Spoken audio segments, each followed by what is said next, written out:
Testing, testing。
Hello，大家好，今天呢，我们就会开始这个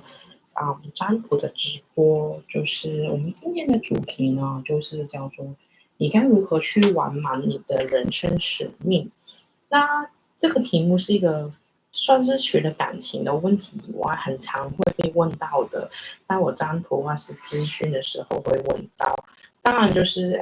很多时候大家去上我的那个灵性课程的时候，其实这个也是一个很重要。为什么大家可能对灵性这些东西感兴趣的原因，就是可能很想知道，我来这里其实要做什么，或是我这一辈子降生下来，到底我们要做的东西，或是我有什么东西是需要去完成的，我才是要完满了我这一生的人生。那所以的话就，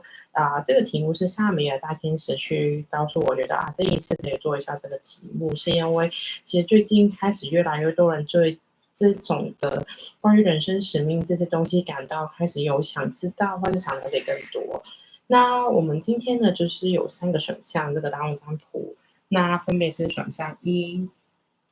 选项2，还有选项3。那我之前也有就是在我的贴文里面有这个图片给大家去做选择这样子。那如果那个时候没关系，你可以现在去看一下，或是如果你之后是看回放的话，那你可以感受一下，你觉得直觉，你觉得哪一个卡片对你最有感觉的，那你就可以看看那个里面讲的东西会不会跟你去符合的。可是不仅我们这个是大众占卜啊，就是不一定全部所有东西都会跟你完全对得上状况。可能就是你如果刚好你听到这一段的话，有可能是宇宙想有些讯息想透过这个大众占卜告诉你，毕竟这个不是个占，所以其实就是可能会有一些可能跟你很贴近的讯息在里面，可是不是整个占卜都一定是说完全贴近你本人这样子。那希望大家可以理解。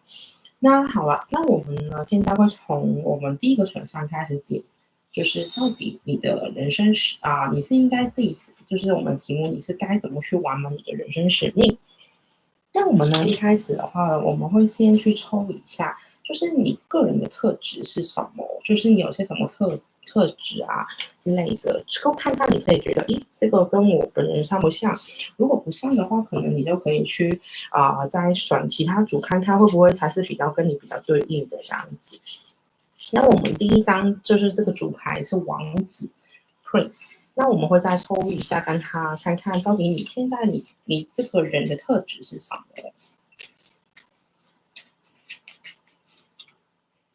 我踢了 ，OK， 就是第一张就是王子啦，第一张就是个疗愈者。那如果我看的话，看这2张牌的话，我会觉得，给我的感觉的话呢，就是，因为它这一个牌是有分，就是阳性跟阴性的能量。那 Queen 是你的阳性面的能量，就是他说通常呢，这个就是你是有一种好像孩童般的，有一种天真的感觉，你对世界是充满好奇心的，你是很想去探索这个世界。你是而且你就是好像个小朋友一样，就是对所有新奇的东西都会很感兴趣，好像来这个地球是探索的感觉。而且就是你会很容易，就是你可能在你的旅途中，就是你是用一种很开心的性质去看待你的人生的，就是你可能会比较乐观，你可能对于很多事情的时候觉得啊，这就是一种体验啊，不管是好的是坏的，你都会比较有一种开心的感觉，就是比较有万性质的 feel 的感觉。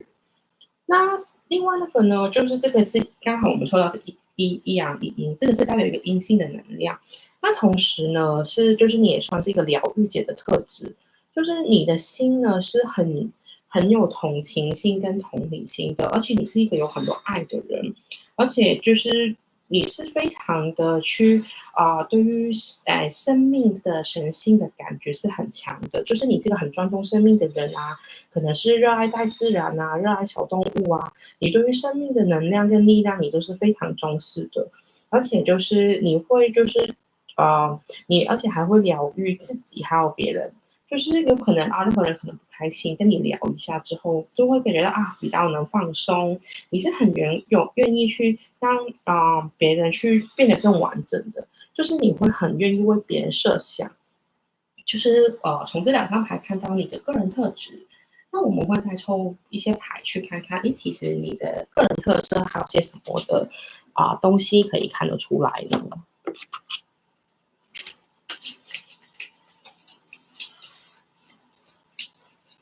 好，我们第一张抽到的是狮子座。OK， 好了，狮子座是火系的能量。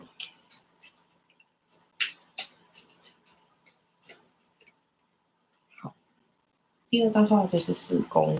那如果我从这两张牌看的话呢，就是你很大几率可能你的星盘里面有主要的星是狮子座，或者你的上升是狮子座。那狮子座或是你的个人特色就是我很喜欢，可能就是我是喜欢表现自己的，我是很喜欢让人家知道我的存在，我是很希望表现到我的能力给别人家看，我是很热爱表演，或是我是很就是对于别人的看法，我是很注重的，就是很少可以做到一个有点像明星的感觉，就是很威风，像是紫王一样的 feel 的感觉。同时呢，因为你第二章的性格是抽四宫，所以你对于家庭家这个概念是很强的，你是很爱你的家人啊，或是你对家这个议题你觉得家人对你这个很重要，在你的人生里面，不管是你的原生家庭，或是你自己组织的家庭，你觉得家是一个你力量的来源啊，或是你是其实很重视你的家人的一举一动的，就是我觉得你是一个对家很有爱的人，所以就是这个是我感觉到说是选第一组的同学的一个特质。那我们会再抽一下，到底是有什么的性格特质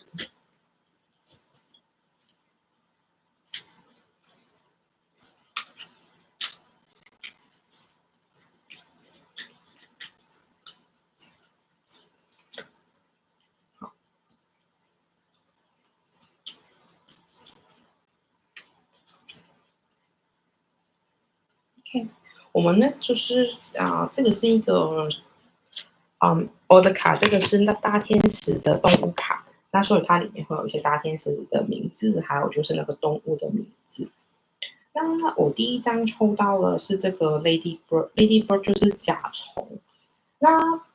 如果呢，就是这个的话，就是你会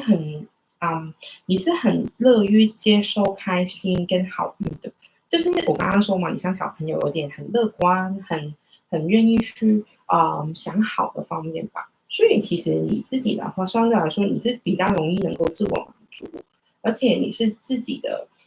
对于爱呀、还有这些东西的能量是比较强的，而且你是很容易，就是可能你是比较像我们说运气很好的人啊，会很容易心想事成啊，而且就是你会有种就是感觉呢，就是你是在因为它这个是甲虫嘛，甲虫的意思，它的目的就是说是要吃掉一些害虫的，就是影响植物的害虫。就是他的人生使命，就是要为了帮助所有的植物。那所以的话呢，其实你的其中一个很大的特色就是，其实你很想帮一些低能量的，或是你可能有时候看到别人不开心，你很想把你的欢乐、把你的积极、把你的开心传播给别人。这个是我就是觉得这个是你的一个很大的特色。那另外呢，我们看到第二种动物代表你的就是这个 Guinea pig。Guinea pig 在香港我们叫天竺鼠。那这个天竺鼠呢，就是说你是在较量，就是他是说就是你是较量这个宇宙的一个部分。那是什么意思呢？就是说其实呢，它这个是它的转世是从金星转世过来的。他说这个小动物，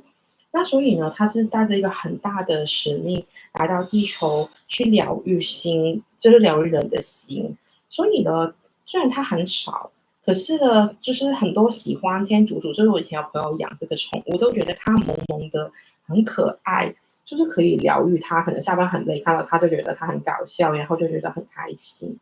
而且它也是代表一种纯真、无限的爱的感觉。那所以的话，如果我觉得你是一个很希望把一个能量，不管是带给你，或是带给你的家人，或是你身边的人的一种照亮的感觉。你是很希望你的人生可能就是使命感，我觉得是强的这一组。如果你选到1号的牌的话，那我们呢，就是这个就是我刚刚说从这个牌里面看到你的一些特色或是个性。那你可以看跟你现在自己的是否吻合。那我们呢之后就会解下一个问题，就是说，那如果你选的是1号牌，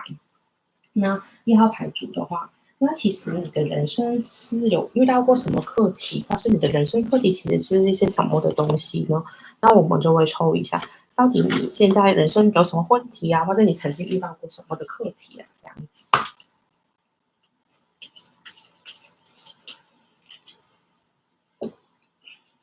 这样工作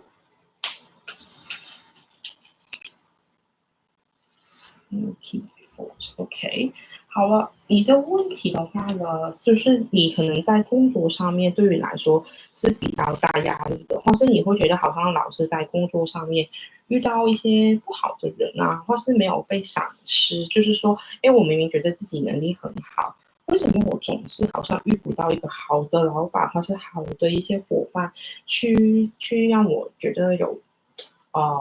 就是我的能力有被认可呢？而且这个话，这个也代表他这个工作这个也可以是就是，哎，你的课题可能是运动，就是可能你整个人就是没有什么不好，可是就是体能很弱，或者身体很弱。就是这个的话是，就是说，如果你是这一组很大几率你曾经遇到，或者是你的健康问题，还有你的工作上的问题，就是你可能一直都比较困扰你的，可能你会觉得好像为什么我已经就是我的身体为什么这么不好啊？可能不太能运动啊，或是有很多东西想做做不了，或是你在工作上面觉得自己没办法发挥自己的力量或是长处，可能有时候在觉得好像我现在的工作不是我想做的，或是我的工作没办法让我的就是自我的抱负能够伸展，就是好像做下去没有什么成就感的感觉。那另外一张呢，我们抽到这个是 Rookie Force，那是什么意思呢？这个就是其实有点混乱，或是有点就是不专注，或是低沉的感觉。那如果是这个的话呢，我会觉得，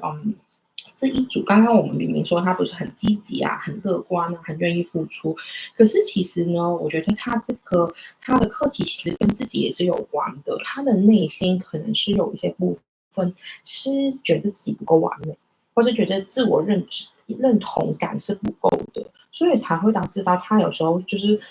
有时候突然可能低频，或是有些负能量的时候，他都没办法积极。就是那种积极，有时候可能只是不想别人担心，或是不想让别人觉得他好像没办法控制情绪，所以呢，他有时候是有点伪装，可是他心里面呢，还是有时候会有一种低沉的想法，或是自己有时候会觉得自己不够完美、不够好，或是觉得自己好像没有遇到对的人生时机啊，或是觉得自己好像缺一点运气啊，就是所以他这种的混乱的思想啊，或是有时候一些比较负面的思想，其实是他的课题，就是他会比较好像让他没办法专注在他的人生使命，或是他的目的，或是他的志愿上面去这样子。那我们还会抽一下，到底这一组的朋友其实还有一些什么的课题是他现在或是曾经遇到过的呢？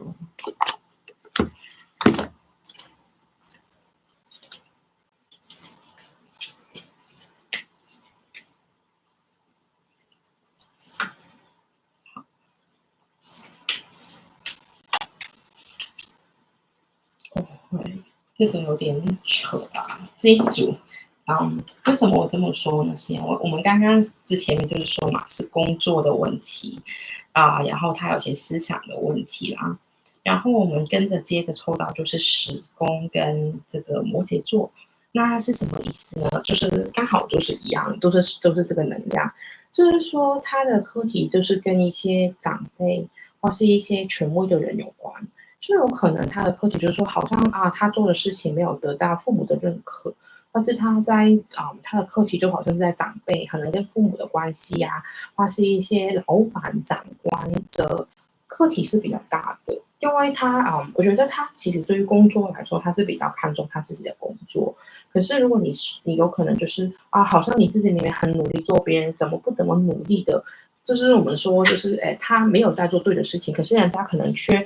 升迁比你快或是什么的东西，就是好像运气来的比你好，让你觉得其实是一个很大的压力，或是觉得我不能说，人家可能说是很不爽吧。但是怎么你凭什么就是你这个这么虚的，又没有实力的，你总是比我运气好的，你做的都比我多的这样子的感觉。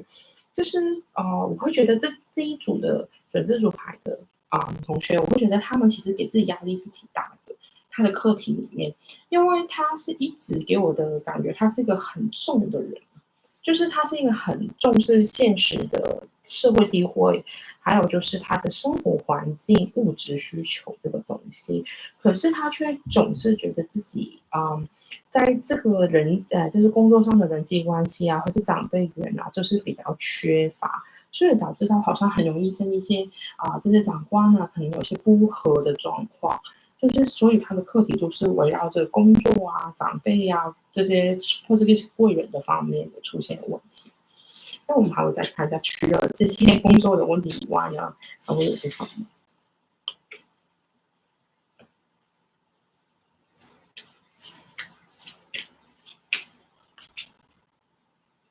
好了，我们抽到的是这个 Osiris，还有这个 Cobra。Osiris 就是我们叫做欧斯里斯的一个埃及的神明然后 Cobra 就是那个眼镜蛇。那这个的话呢，它就是如果是这个的话呢，就是会觉得其实，嗯，如果是抽到这张牌我会觉得你曾经遇到的课题是跟你的早期的原生家庭是有关的。为什么我这么说呢？因为其实呢，这个 Osiris 的他其实的问题就是说，他是被他的兄弟 Set 给杀了，所以呢，他就是其实有个兄弟不和的问题。就是其实有可能他就是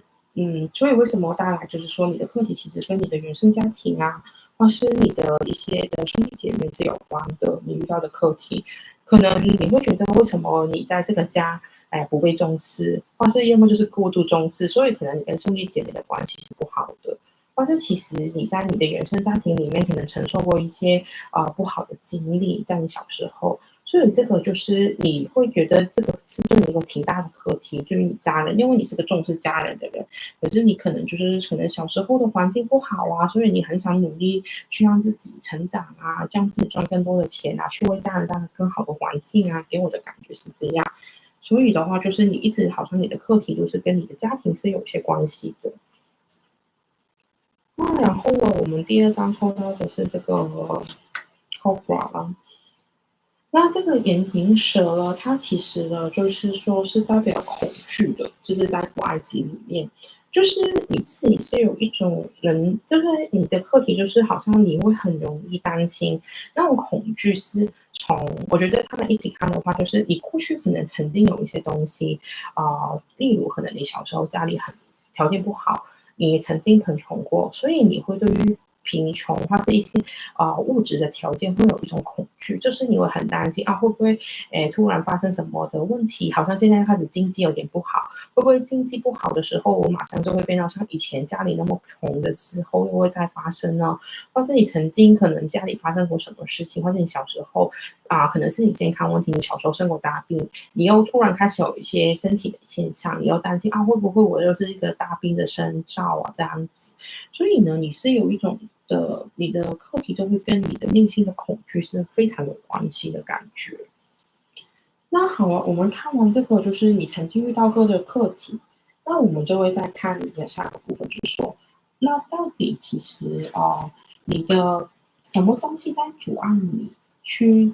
你的人生去前进呢？到底有什么东西去影响到你去人生前进的部分？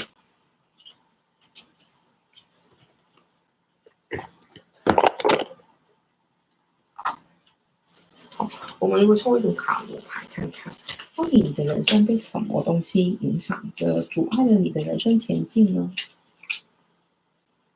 第一张宝剑五的逆位，第二张权杖国王的逆位，第三张钱币七的逆位。好，那我们会一起来看看，到底呢，其实你现在到底是用什么东西会让你好像觉得一直都卡卡？因为我会觉得，阻碍是多，因为全部都是逆位。那首先我们第一张呢，看到是宝剑五的逆位。那我们呢可以看看这个呢，宝剑五的话呢，它其实是一个代表混乱，就是你会有一种就是好像你有些这个东西被人家抢走的感觉，就是因为本来它这个东西就是拿着宝剑去透过力量去取得胜利，现在你是逆位的话，就是你是输掉的那一方。如果你看一下这张牌哦，它比较特色就是它是有几把剑插到一个玫瑰花中间里面去的，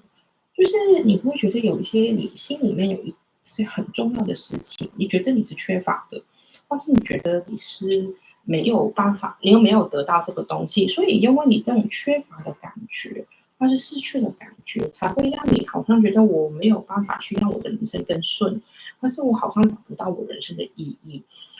不管你是缺钱、缺爱，或是缺一些亲人的支持，这些，你会因为这个缺乏，所以导致到就是好像，我好像没有办法知道我到底其实想要些是什么嘞？我的人生追求的意义是什么？因为这个缺乏才会导致你好像有点迷失或是迷路的感觉。然后呢，下一张我们可能会看到呢，就是这个权杖国王。那如果权杖的话呢，其实呢，它就是代表权力。那你现在是逆位的，就是它本来它可能是比较很有能量，你是有能量，可是你的能量，你抒发来说，就是你很有目的性，你很有目标。可是你现在是逆位，就是有时候你是过度靠自己的意志去得到你想要的东西，就是我是很硬的，就是我是要不择手段拿到我想要的东西。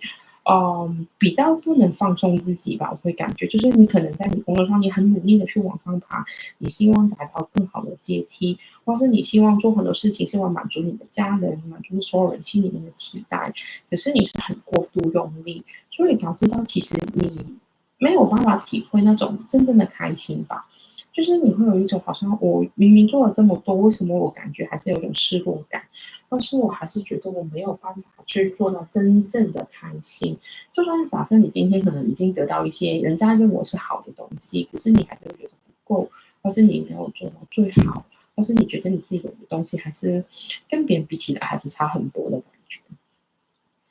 然后呢，我们最后一张的桃牌，我们抽到的是钱币七。那钱币七呢，它本来说就是一种叫做，就好像在种东西的感觉，就是在种很多的呃，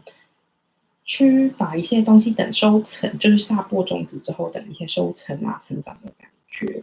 可是呢，你会有一种感觉，就是因为它正位的话，就是你得来的东西这些的资源都是很踏实的。可是如果是逆位的话，就是你有时候会有一种担心失去的感觉。虽然你的东西都是努力得回来的，可是你会觉得有一种如果一下子我突然东西都没有了，那我怎么办？就是你会莫名其妙一种不踏实的感觉，你会觉得东西可能会一下子没有，或是可能一下子都掉下来的感觉。所以这些不安的感觉这些想法都会让阻碍了你的人生的前进。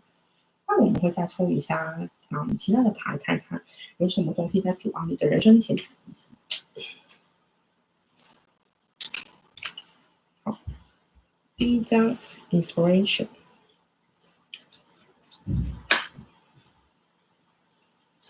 转变。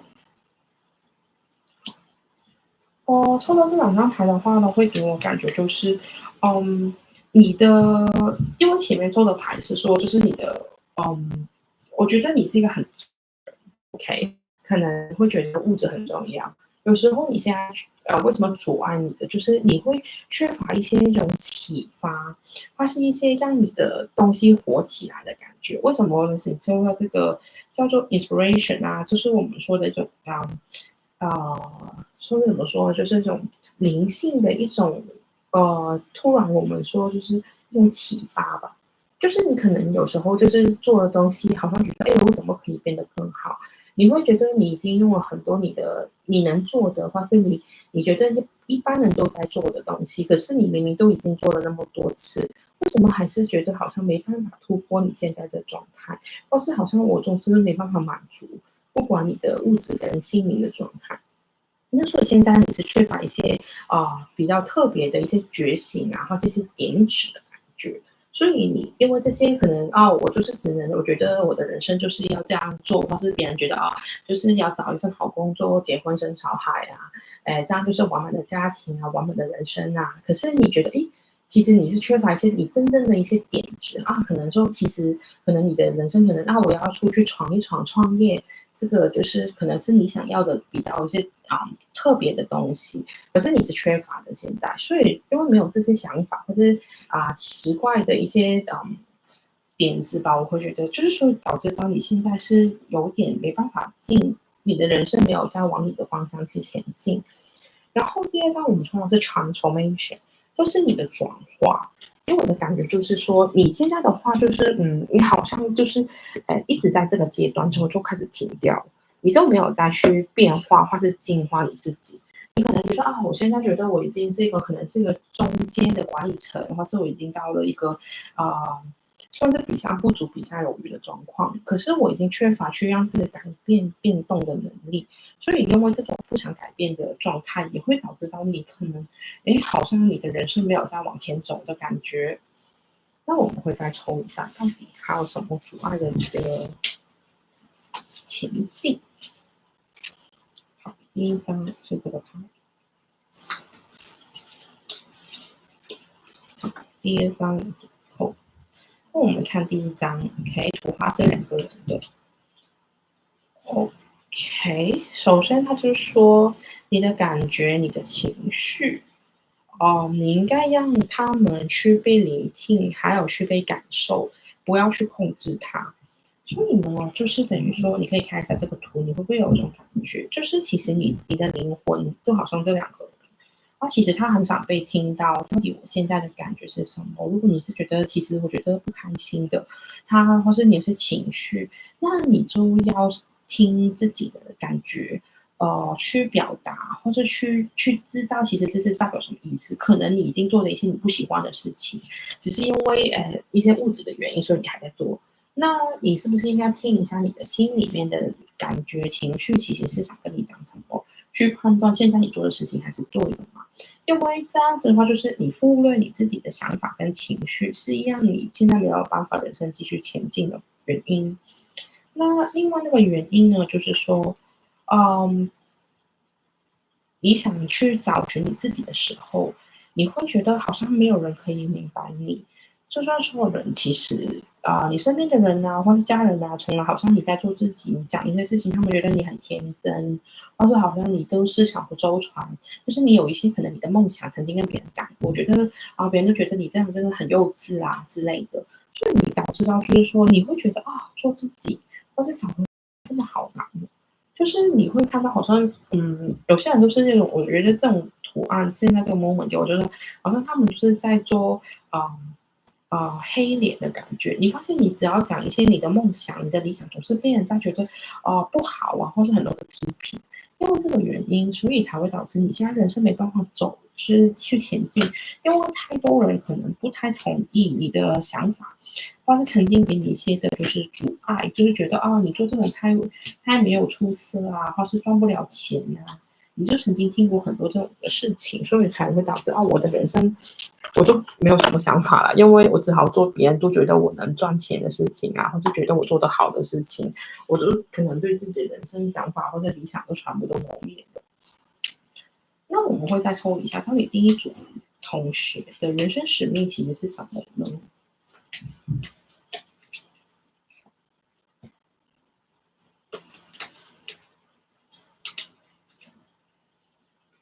好，第一张呢，我抽到就是的挚友，诚实的沟通，做真正的自己。你其中一个很重要的人生使命就是说，你要做你自己，就是到底什么才是想要的，不是别人想要的。因为如果以前面我看的话，那种很多时候他们做的东西很符合社会期待，很符合一般人的想法。那可是这个是符合你自己的想法吗？你真的是想成为这样的一个人吗？那现在就是告诉你，你要做真的是，首先你要诚实的去面对你自己，去好的去想到底我要做些什么。然后呢，就是我们抽到另外一张就是宇宙蓝宝石，就是说以荣誉和诚信行动，说出你的真理。就是其实你是应该把你自己的人生或者你的想法要讲出来的。就是不用管别人的看法，就算他们可能不赞成，不等于这个是不对的。这个是你的人生使命，就是你要做自己，而且要愿意勇敢的去表达你自己，才会可以开始就是进入到我的人生使命怎么去做这样子。其实这个已经算是人生使命，就是我刚刚听到下面说，你愿意做这个东西的时候，你不要小看这个事情。其实我跟我智商的个案，或是跟我上课的学生，有很多人其实做不到。那你的使命，其实我们这个好像很简单，那么做自己，我就不管别人啊，或者是我怎样就是做自己，其实不是那么简单。做自己至少就是我愿意相信我做的自己，我愿意相信我自己的能力，我愿意对自己有自信。这些东西不是说的那么容易，在我们现在这个社会的框架之下，所以其实你能做这个。当你很勇敢的能做出自己，其实你可能已经可以影响很多的人，已经就是你可能定了，就是我很想去影响其他人，那这个就是你已经可以开始履行你的人生使命。好，然后呢，就是看到的就是这个牌 gratitude，好，还有 cooperation。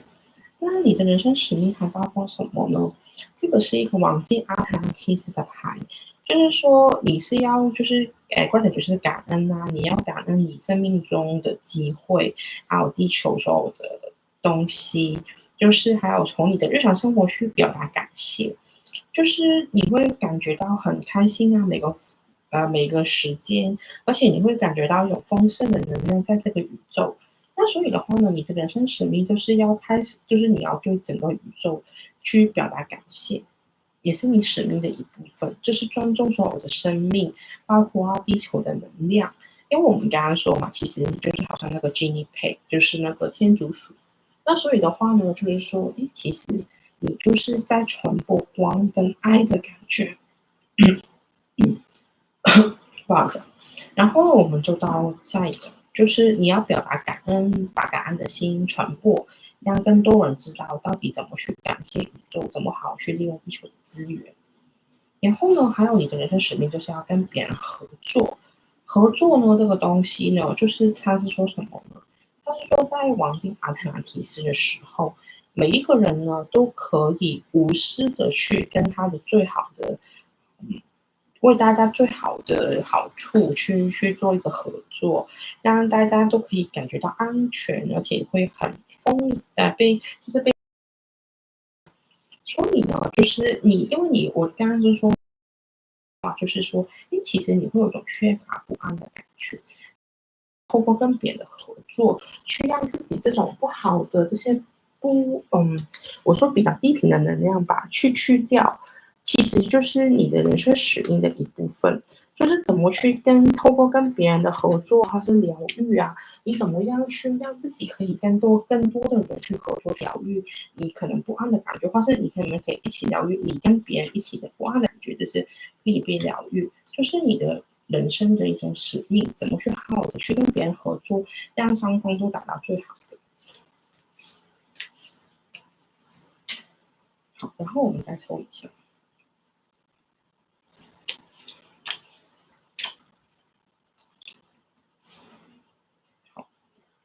我们再抽到两张牌，一个就是 Evolution，另外一个就是 Nine of Hearts。那这两张牌呢，第一个 Evolution 其实就是说，是一种的我们叫演变吧，算是就是一个进化的一种。那这个呢，就是说地球在改变，气候改变，在一种转变的感觉。我们刚刚是有抽到 transformation，现在这里也是同样的意思。它就是说，其实你的人生使命就是要让地球去扬升，但是我们其实要转变，那你的使命就是你怎么去转变？说就是以现在的你，可能是一个很务实的一个人，那你怎么转变到其实是不是我们修灵性就是不需要物质，只是我们怎么去达到一个平衡点？我怎么去可能在拿东西的时候，或是大家是怎么用一个比较有灵性的角度去，那你就是在这种改变的过程，我们有三个 level，OK，、那你下面这个 level，那你其实就是你真的使命就是你怎么慢慢朝这个方向养生到我开始灵性觉醒了，好像我慢慢来这里我原来是要帮助地球改变的。那我原来来这里其实是想让大家学习怎么去好好的合作，让地球的付出。其实每个人想法改变，今天如果从你开始改变，可能就是开始影响到你身边的人的想法，因为每个人都觉得，因为怕别人看他不好人的评价，我们大家都不改变的时候，就是永远都没有人愿意走。其实呢，你的人生使命就是要引导你自己，还有你身边的人去做一个转化。另外那个呢，就是 Nine of Hearts，这个呢就是说，你怎么保护满足的状态，就是你的人生其实有一种和谐的，就是不管是你自己内心的心灵的平衡、和谐的感觉，你物质跟灵性的需求，去感觉到被保护。因为刚刚有说你的困难的感，那我怎么样可以让我自己的心被看，情绪被看见呢？你的人生使命就是我怎么样去做好我自己，去知道我的情绪，我怎么去让我自己可以轻松的表达我自己，不怕去做自己。这个就是你的人生一个很重要的使命，而且透过这个的时候，你是可以智慧去让你的情绪得到满足。他这里其实是有说，就是你可能要经常相信自己，是你是被你是被祝福的，你是被保护的啊、你是满足的，你是被爱的，就是他的一个叫做肯定句。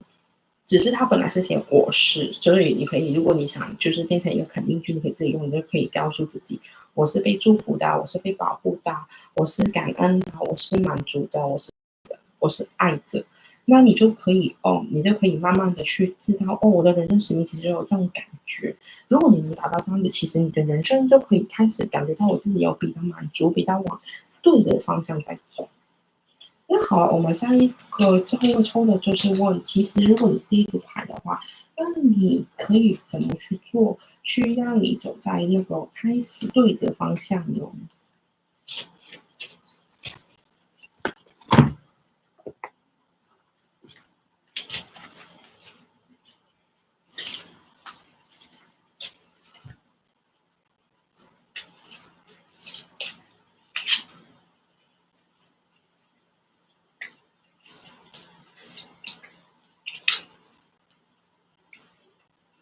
首先呢，我们第一张就是 Good Fortune Invite Magic In。好，可能你从来都不相信魔法，OK？那我自己的话，其实我个人就是相信魔法的人，我也会做一些魔法去让我自己可能觉得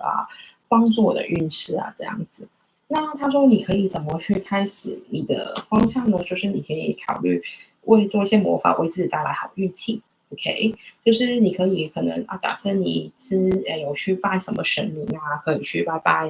然后去祈求他们的祝福。OK，我觉得这是其中一个方法，这个也是一种魔法，不一定真的要做法术的那一种。那如果你感兴趣的话，也可以看一些魔法书，看看什么魔法是能帮助一些你想达成的愿望。就是可能你慢慢开始感受到这种魔法的力量的时候，你会更有兴趣的去做。你的灵性的开启的感觉。然后呢，我们说到是 cheer up，就是鼓励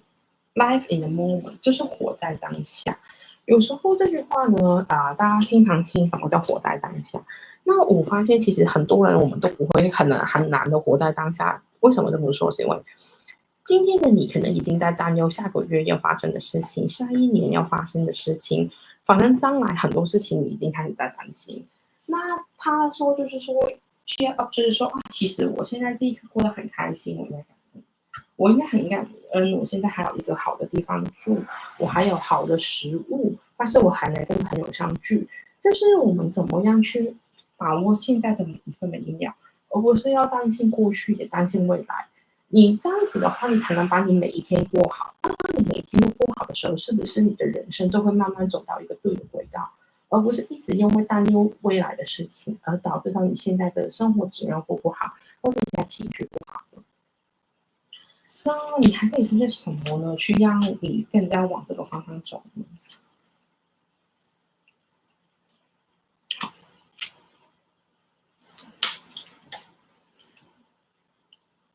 我们说到的是 delight 还有 understanding。delight 呢，就是你要感觉到比较开心，就是你的开心是要真正的开心，而不是装给别人看的。你是要怎么从感恩的心也好，从自己生活上每一天的事情，你怎么样去感觉到你是可以笑的？因为在上层里面的说，笑就是最好的药。假设如果你现在是身体不好的，我们说可能他是有你身，这一组有可能是有你身体健康的状况。保持乐观积极，多一点笑，其实是最好的药，最好去让你更加的去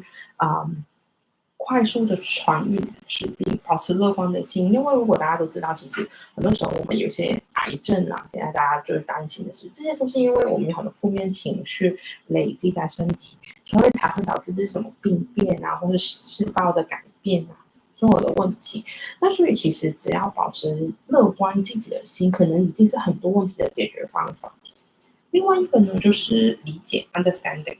那有很多时候，可能你会觉得你没有被别人理解。问题是，首先就是想知道的，你有没有理解过你自己？你有没有为你自己做的事情、你的选择去有这种理解的感觉？因为如果是这样说的话，大家天使上面是说，其实选这一组牌的时候，很多时候他们连自己都没有搞清楚自己想要什么，或是自己都没有好好的去了解自己到底他自己需要的是什么东西，所以才会导致到他现在的人生没有往他最想要的方向在走。好，我们还会再抽一下，到底用什么的可以让你去开始走在对的方向。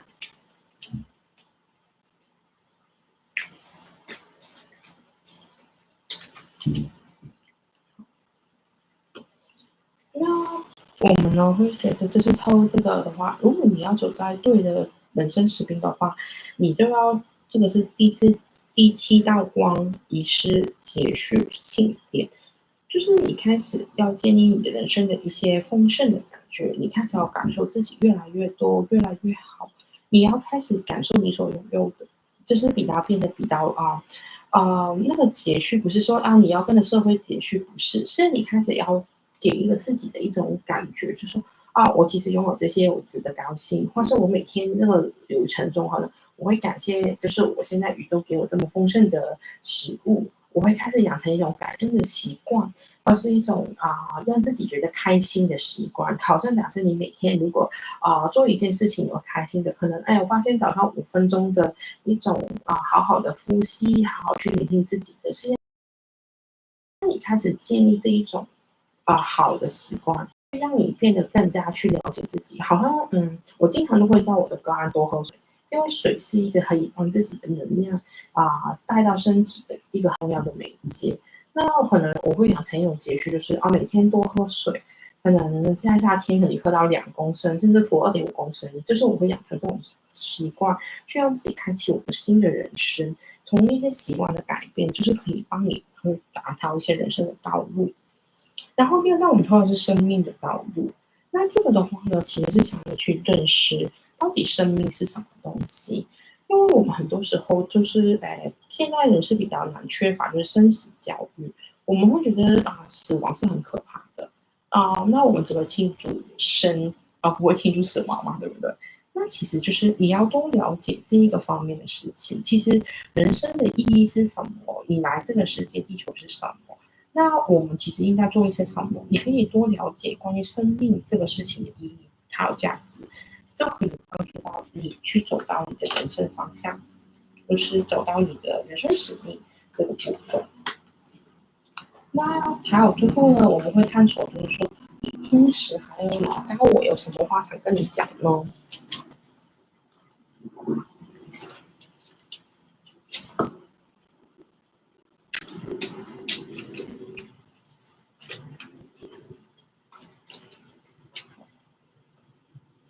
第一章收取，第二章 awareness。后，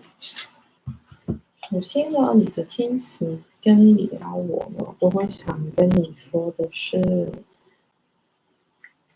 就是你要花一些时间去理解这个世界，你要去内在找寻自我平静，还有你的宝藏。他说，其实很多时候你都是忽略了你自己，就是你是独处你要去多一些独处的时间去理解你自己，你才会开始知道，我其实做什么是让我自己开心，真正的开心。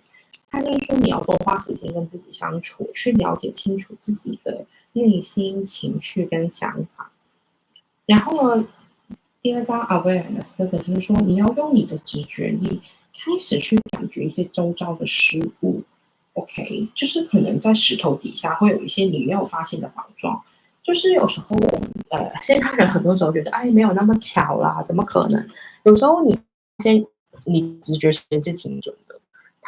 所以为什么你的高我，这些高我也是算是直觉的一种感觉。那你想开始跟高我有感觉，可能你多注意自己的直觉，你就可以慢慢的感受到宇宙给你的一些礼物，但是宇宙给你的一些力量或者提醒。然后呢，我们会再抽一下，还有什么他们想跟你讲的呢？他们教你改善健康。OK，如果你不想健康加深你的课题的话呢，那你可能开始要多喝水啊，做运动啊，改善你这个习惯啊。然后他们在跟你说 recovery，OK，你要去收服你自己。可能曾经你很觉得很多被伤害的，被一些的原生家庭的一些创伤也好，你要开始做一些自我收复，而不是让这种伤一直留着，OK，一直在干扰你的人生。所以你要开始去收复你自己，不管你的身体状况还是心灵上的状况。好，最后呢，潜在的道路。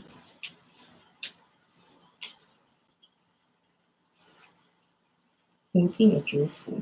他们是想跟你说，其实你是很有潜力的。这个数据刚刚我们那个9个星的那个数据是一样的。其实它是想表达，就是你其实一直都有跟这个世界、这个地球是连着。所以其实当你开始找到你自己的时候，自然你就会找回你的根，找回你的核心。所以呢，你要去看自己潜在的路其实在哪里，一点都不难。只要你开始用心往里面找，都会找到。然后他们说给你的就是无尽的祝福。其实你不要担心啊，会不会很难啊，会不会很不顺利啊？其实他们呢都是很用心的、很认真的去帮助你，而且他们也会给到你很多的祝福。就是其实不管是天使们还是你的高我，他们都一直的去陪着你，希望你可以走到你的这辈子的人生可以完满呢，也可以达到丰盛的人生。那我们呢，第一组牌的就是讲到这里就差不多了。那如果你是有兴趣的在看其他的占卜的话呢，可以去我的频道。那我还有这些之前的那些占卜的直播是有在做的，那你可以看看什么题目是你喜欢的啊。那如果没有做到你喜欢的题目，或是你有兴趣的题目，你也可以留言啊，或是在我网站发私讯给我。那如果就是有趣的题目的话，我也会参考，然后去我的大众占卜里面去做这样子。那如果你觉得这个讯息有一些对应得到，可是你想知道更多，或是了解更多的话，你也可以约我去做一个个人的占卜，去了解更多有关于这方面的讯息。那非常感谢大家，然后我们会现在都开始收集一下牌，然后准备做第二组。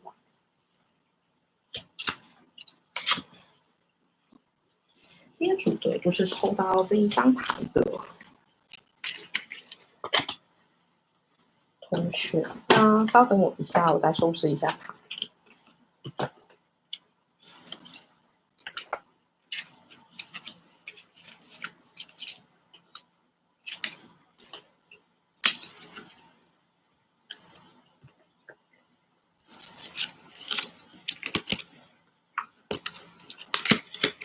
因为用到的牌就比较多，所以要一点点时间。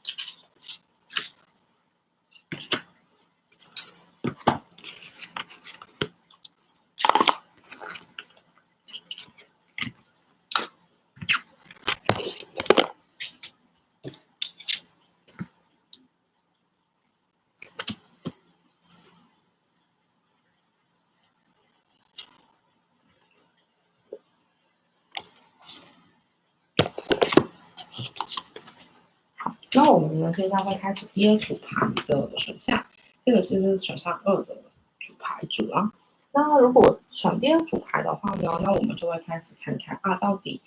先从这一张牌看，到底你的个人特质跟你的个性是什么样的，从这些牌去看。那我们第一张牌是 Oracle， 就是我们说的神谕 ，OK。然后呢，你还有什么的特质？我们一起看。OK，expansion。好，那我们从第二张卡看看。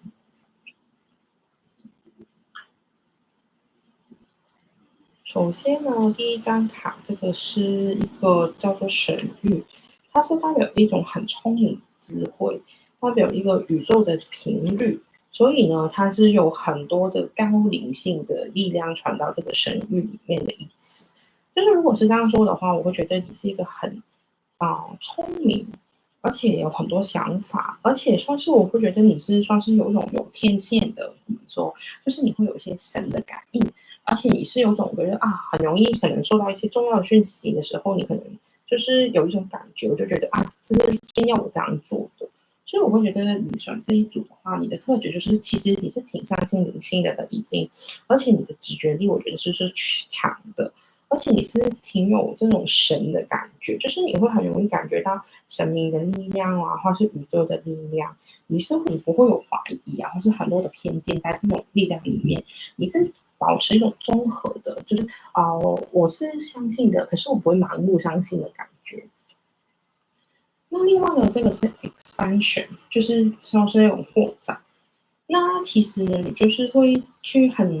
任何时候你都很愿意去表现你自己，你很希望去探索怎么去把自己扩张扩大。不管是你的这种扩大，就是说，其实我是就是好像你会很想去探索，因为我还有什么的潜力，我还有什么的东西可以去让我自己的能量更加去发挥。就是你可能会很想去探索自我，甚至乎你会找很多机会说我还可以做些什么呢？假设以运动来说，可能我这一次跑10公里，我下一次想跑半马拉松，下次你希望跑全马拉松，就是你会一直很多种不同的状态下去，希望去自己可以扩张，或者去探索自己的极限在哪里的那种状态的人。好，我们还要抽一下选2号的到底有什么特质。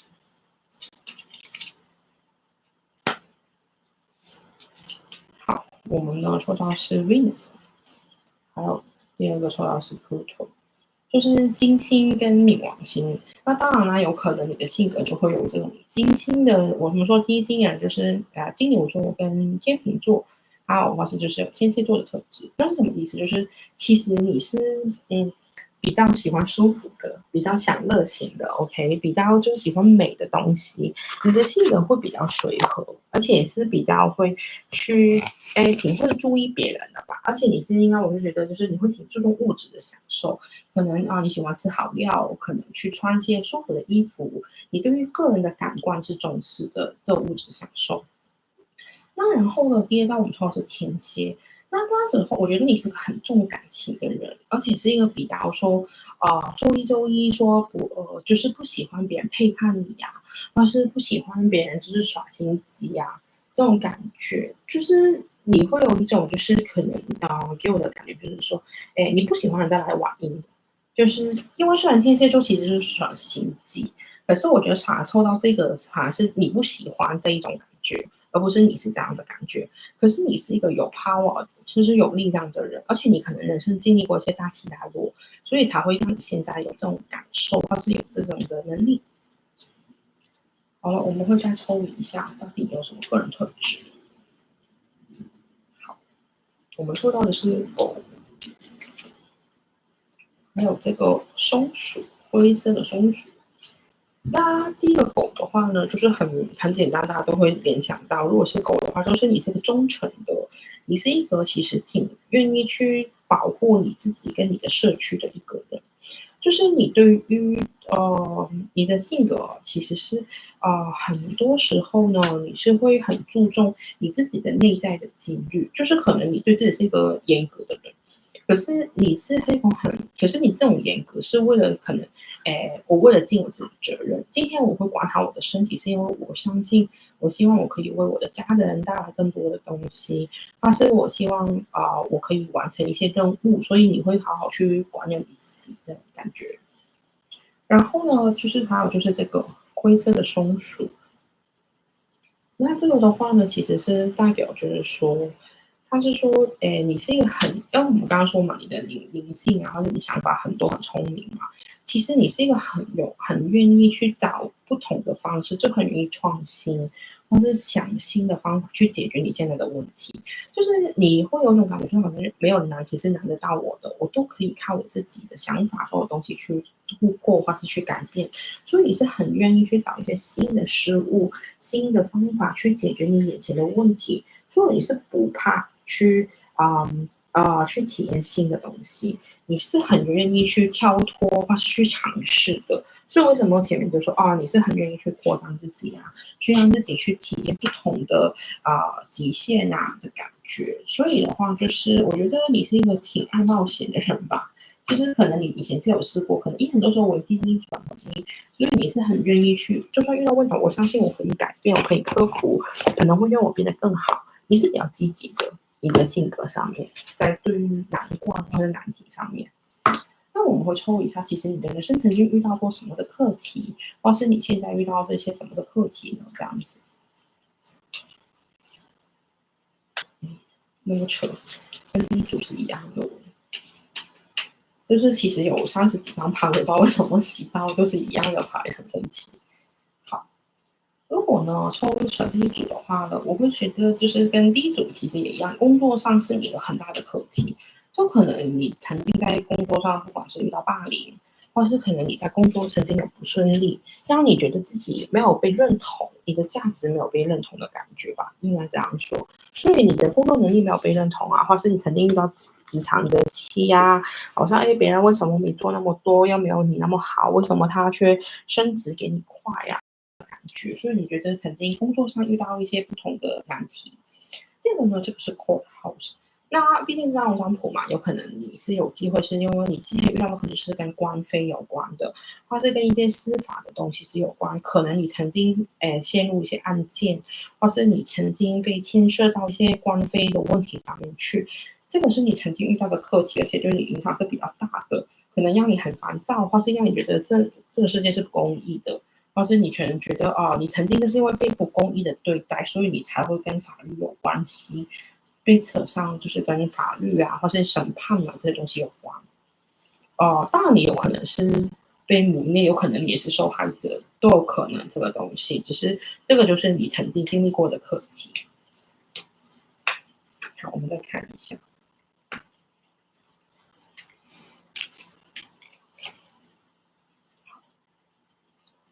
如果就是我们下一步看到的，就是说，就是你的课题也有可能遇到是什么的 progression，就是你应该这个是代表一个幸运的意思，就是你的人生的话，你会肯定遇到过就是运气很不好，就是或是那种运很衰的感觉吧，因为它是一个幸运的课题，就可能你因为大环境的问题，从让你曾经可能觉得很辛苦、很痛苦啊，或是你觉得很难去面对，有时候可能例如好像经济衰退、被裁员这一种，这好像你觉得这个流运很不合理，所以导致到你曾经很担心你的运气的问题这个状态。然后呢，我们另外一张是下降点这个值，下降点的话，其实就是代表一些你的伴侣。你的课题可能在于你找一个伴侣的状态下的时候，你可能是有困难的，或是找合作伙伴。所以的话，就是你曾经可能有一些感情的创伤，或是一些的问题是来自一个另一半的部分，所以才会让你可能你会觉得就找对象是比较难的吧？我会觉得，如果你这个是课题的话，我再看一下你有什么的人生课题呢？好，第一个是 N 卡，第二个是 Lotus。好，N 卡就是我们说的生命的钥匙。那这边的话，你曾经遇到的课题呢，就是它是代表一个生命的能量还有力量，就是生命的创作。那如果的话这样说，我会觉得你可能曾经遇到过一些关于生命的威胁，有可能是你大长大在草原，说不定就是有可能你的威胁有可能是可能你出生的时候，你妈妈跟你说你其实出生的时候没有那么容易啊，花了很久才出来呀，或是你出生的时候就可能有一些状况啊这样子，所以你对于你的生命是有种被威胁的感觉的，就是可能你曾经遇到过一些重大的意外，或是差一点就出什么事。所以对于你的课题来说，可能生命是一个比较大的课题，你的人生对于你的生命的这个部分。然后呢，我们是第一个就是 Blue Lotus，就是代表觉醒的意思。它呢，其实这个就是蓝色的莲花，就是在古埃及来说，其实是代表觉醒啊，所以很多神庙会见得到这个。那你的它也是代表，就是说它也是一个死去之后的一个代表，过世之后的会一个象征。我觉得这个部分的话，我觉得你的课题其实你对于嗯死后的世界，或是人这种转化往生啊，或是就是那种轮回啊，其实对于你来说，其实你可能很有兴趣，或是你很怕。就是你其实对于这个东西来说，其实有点像一种因为有些家庭很保守，可能不能让你提，或是很禁忌的部分，这件事有可能是你从小对于生死这个已经是一个很生命的诞生跟生死这个东西的想法是一个比较有课题，应该有可能是我可能比较怕讲这个事情啊，或者我可能对这个东西不太了解，我也不太愿意去了解这一块吧。所以你对于这个东西或是死后的世界这些东西是变得有点好像让你的人生是觉得比较难的，可能你很难经历别人的死亡啊，或是生命的部分。当宠物的这一种也算哈，就是我又有一些个案，就是因为宠物的生死是其实比较难过的这样子。那好，我们会看一下，其实有什么东西导致到阻碍了你本身的前进。我们会先抽一组塔罗牌，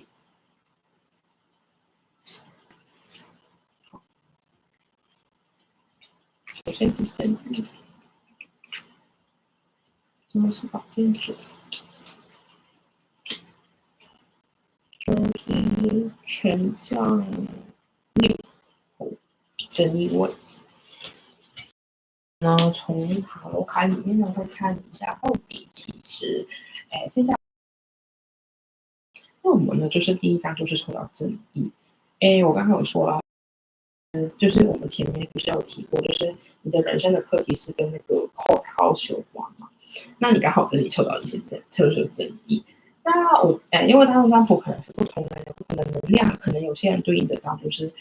其实你就是说你觉得可能，正义，因为你就有一些官非的问题嘛，所以其实你的就是你会觉得可能社会的不公义，或是你觉得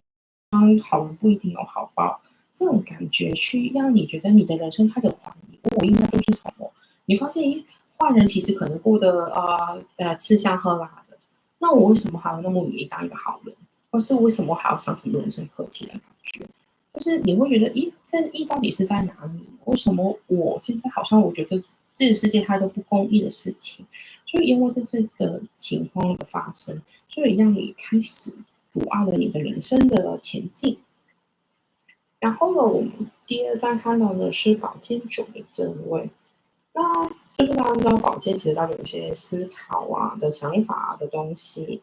那你现在觉得好像你会给我一种感觉，就是你自己有种想法，就觉得这个世界就这么差，其实没得救的啦，也没有什么可以改变的啊。就是你有种觉得很无奈，因为你会有种无力感，觉得凭我一人之力，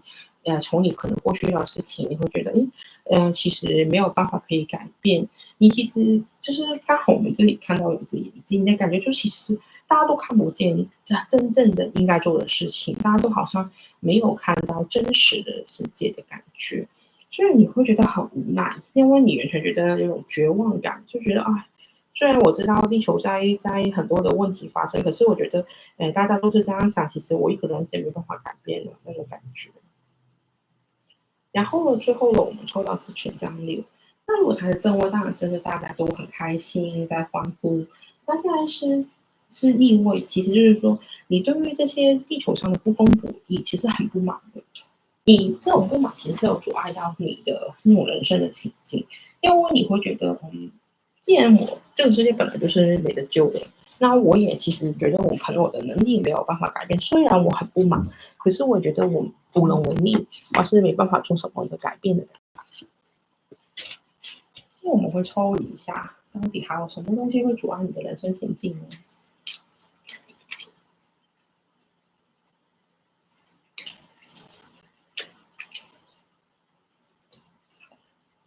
我们知道第一个呢，就是光。为什么光会阻碍你的前进呢？是因为其实你是很怀疑这个世界上是真的有神明有这些东西的吗？因为如果有神明有光，为什么你还会遇到这么多不公平的事情？为什么那些坏人还可以逍遥法外、吃香喝辣？为什么地球这么不公平？为什么你会遇到这么多不好的事情也好？为什么你看到那些不好的人，为什么他们做坏事还是好好的过？所以你是很怀疑光的存在。然后呢，temptation 就是诱惑。那其实呢，现在的话，你其实可能曾经经历过一些诱惑要不要做些什么不好的事情啊？例如可能卖这个东西可能就是卖一些黑心食物或是做一些可能有点违背良心的，可是可以赚大钱的事情。可能你身边是有这些诱惑的，这诱惑你会还怀疑其实反正做坏事都不会有什么意外，那我做一点应该也没差吧？反正就重点是我可以得到我想要的东西原因，所以阻碍了你人生的前进。那我们会再看一下，好，第一张的话，那第一张呢，就可能我们会看一下哈，因为这样反正就是两个人看着一个蜡烛，OK，好，它里面就说，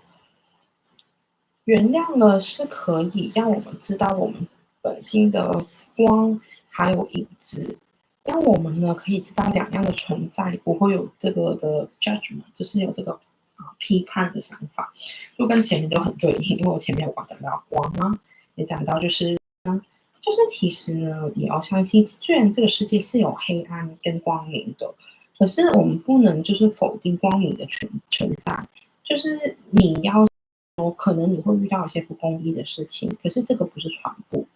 那所以的话呢，你要相信，总是世界是有光的这一面，OK，你才会真的去可以让这些东西不要阻碍你。然后呢，第二章我们看到的是这个的话呢，他就说，好，明白你的有什么是值得庆幸这样子的，你就可以让你自己去有这个理想想法开始的力量。所以呢，你要去想，好像那个太阳花一样，有什么东西是值得我去做的？你要开始，就是你现在其实有种感觉，就是好像我觉得我做的东西都不会有什么好的结果，或者是我其实没有办法去做一些我觉得有用的东西，因为你觉得其实不会有什么正面的影响。这种做法，所以才会导致到你没有被支持，你觉得自己好像是孤军独战，好像在这个社会里面你没有办法去让自己变得更好或是去改变你的人生的感觉，成为你的阻碍。那所以的话呢，这些我们刚刚讲的就是到底现在有什么的状态或是情况阻碍了你去你的人生去往前走？那我们就会想说，到底你人生的真正使命是什么呢？既然有这些东西阻挡，那真正的东西到底是什么东西呢？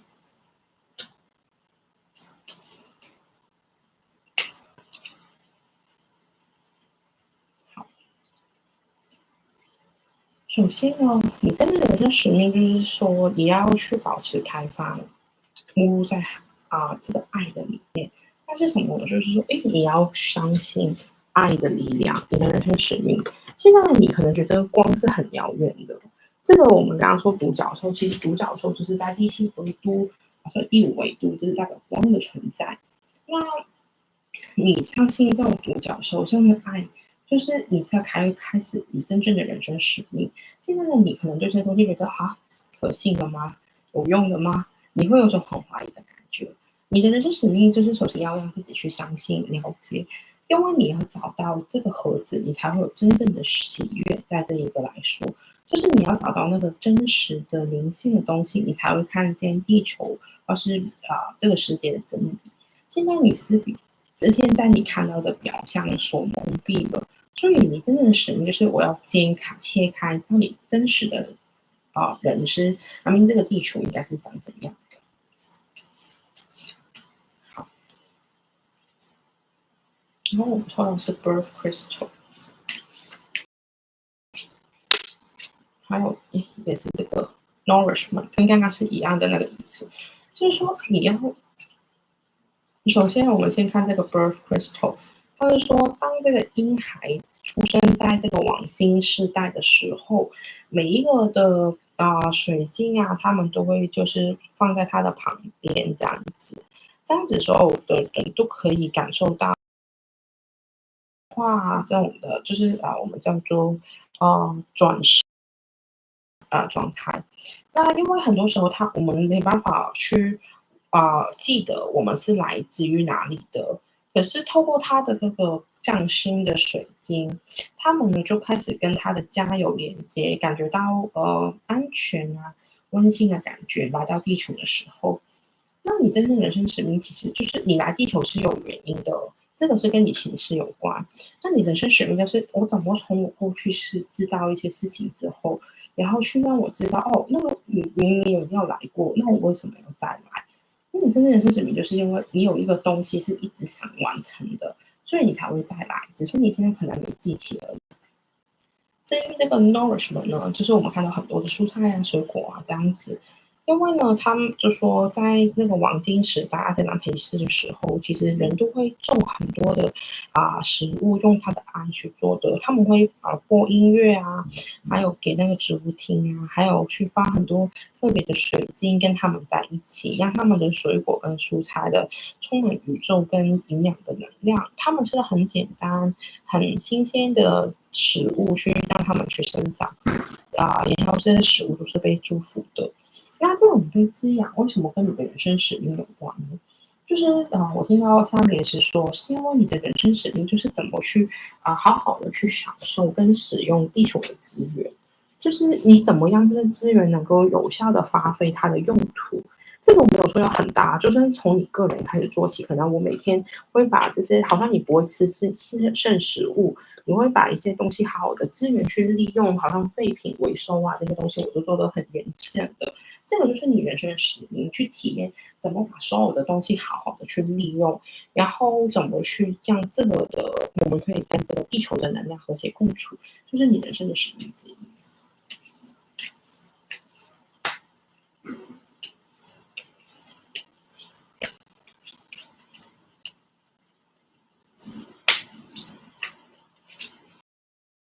也是跟我刚刚第一组是一样的这个 evolution。好，那首先呢，就是这个我们的人生使命，还有这个sacred journey，就是你的旅程，就是好像这个生命的旅程一样，你的人生使命是你在体验人生这个东西的。就是我们说，好像春夏秋冬，人生有生老病死，这是不同的阶段。你来这个我要体验这种东西的时候，我是怎么去看待？体验不一定是消极的看待就是我一出生就是等死，不是，而是你怎么从这个东西可能会死，那我的人生应该把握每一分每一秒，应该做些什么，履行我的使命，可能把光带给别人，去了解我自己，新礼物，这些就是你的使命而不是说一直去在这个的时候去担心或者怀疑这样子。然后呢，因为这个我刚刚第一组也有抽到，这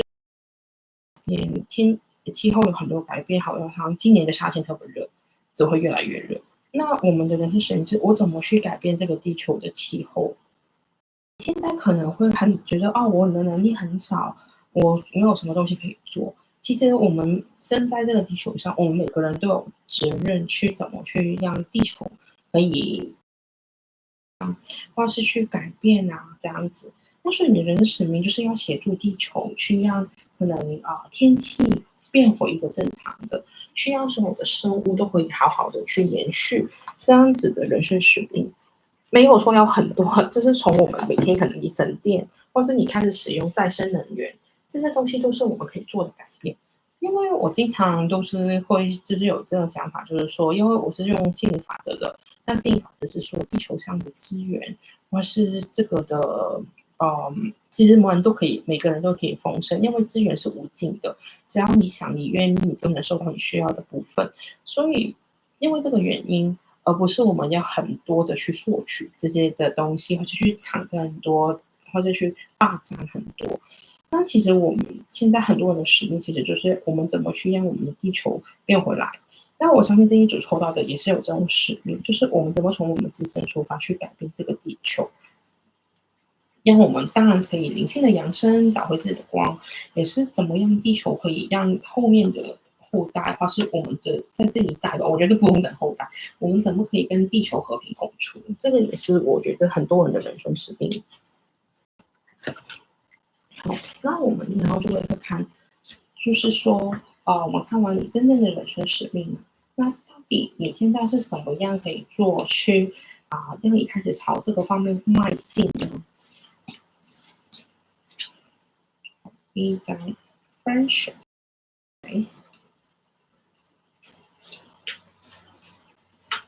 好，第二张这个 vacation。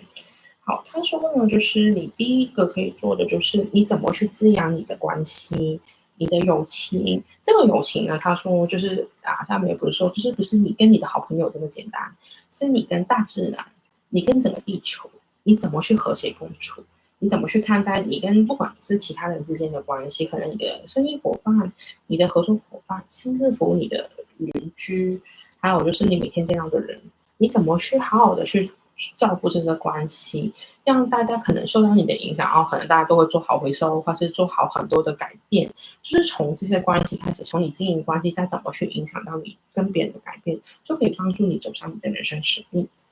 然后呢，他就说你应该要去一个度假，去放松你自己。为什么这么说？是因为其实你可能因为你的状况，就是你之前遇到的课题，你其实是没有办法放松，或是你没有办法好好去观看这个世界。透过去一个，这个 vacation 不一定是长途要出国，甚至如果你去个郊游，可能感受一下地球的感觉，好像这个女生坐在草地，去感受鸟啊、天空啊，可能你已经有对你人生的意义有更多的看法或者想法，这个也可以帮助你走上你的人生使命。我们再抽，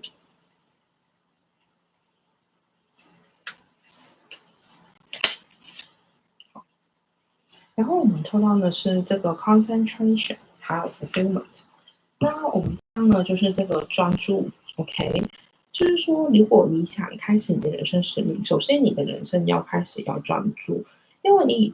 刚刚有说过了，你的性格很爱去扩展啊，很想去试很多不一样的东西啊，去体验你的人生啊。可能你是个很广的人，可是你不是一个深的专注的人，所以你可能现在要找一个我很擅长的东西，我希望专注下去。可能从专注这个东西，我怎么去影响更多的人，去改变我的世界？就是你要开始专注在一个东西上面去，而不是一直去找很多的机会啊，或是很广阔的去开展你自己啊。然后呢，这个 fulfillment 呢，就是说你要多一些自私，OK？因为他看这个卷。他有自私，怎么去满足在自私这个方面？所以你想去了解，你想知道更多关于怎么去做好你的人生使命，你应该多看一些的资讯，去让你对这个方面更加了解。好像假设我今天想我的人生使命是希望我可以让地球变得更好，那你就多看关于这方面的资讯，你就可以知道我能做些什么，或是我可以做些什么。你这样子才会让你的人生使命的实践还有更加丰富。那我们会再抽一下什么东西是可以让你开始往这个方向走的。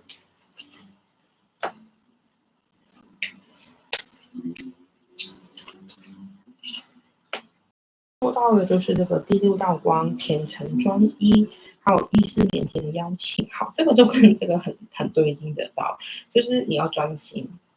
你要假设我今天希望做这个事情，我就一心一意去做，不要很容易分心。可能我做着做着，就是要换别的，不要，只是你努力的去做，一定会出来。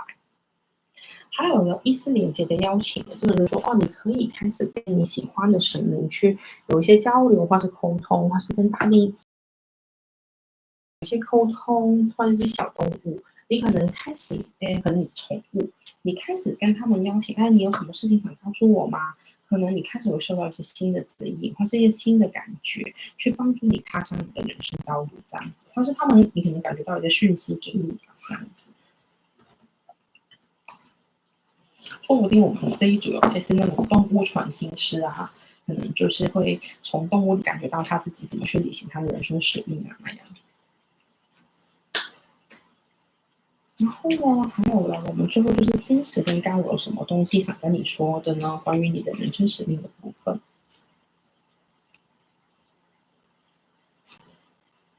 好 ，OK，这一张也是跟刚刚第一组一样的。好，第一张他想告诉你的就是说真相。那为什么我们第一张抽到的是这个 truth 呢？他们是想跟你说的是，我们刚刚前面有说嘛，你可能觉得这个世界上有很多不公平、不好啊，或是你觉得不能理解的事情。可是你要有时候要注意，就是说真相可能不是你想的那样真相你要自己去了解、去发掘，到底是不是这个地球真的这么不公平，还是有些东西是你不知道的。所以你要去了解实相到底是怎样，真实的地球其实是怎么运作，这个你应该去了解。然后呢，就是你要多去用你的直觉去注意身边发生的事情或是在你身边发生的事而不是只看那种理性的还有表面的事情。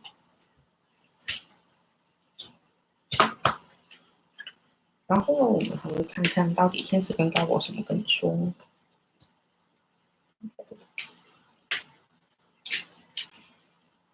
好，我说一张是 No， 还有 Don't Stop。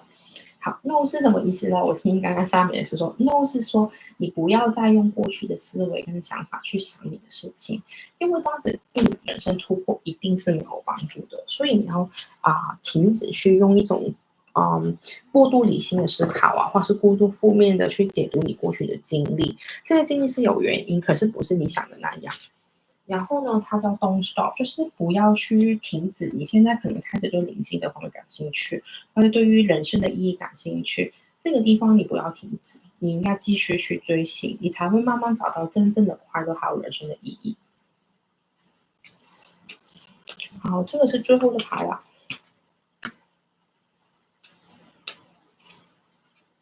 好，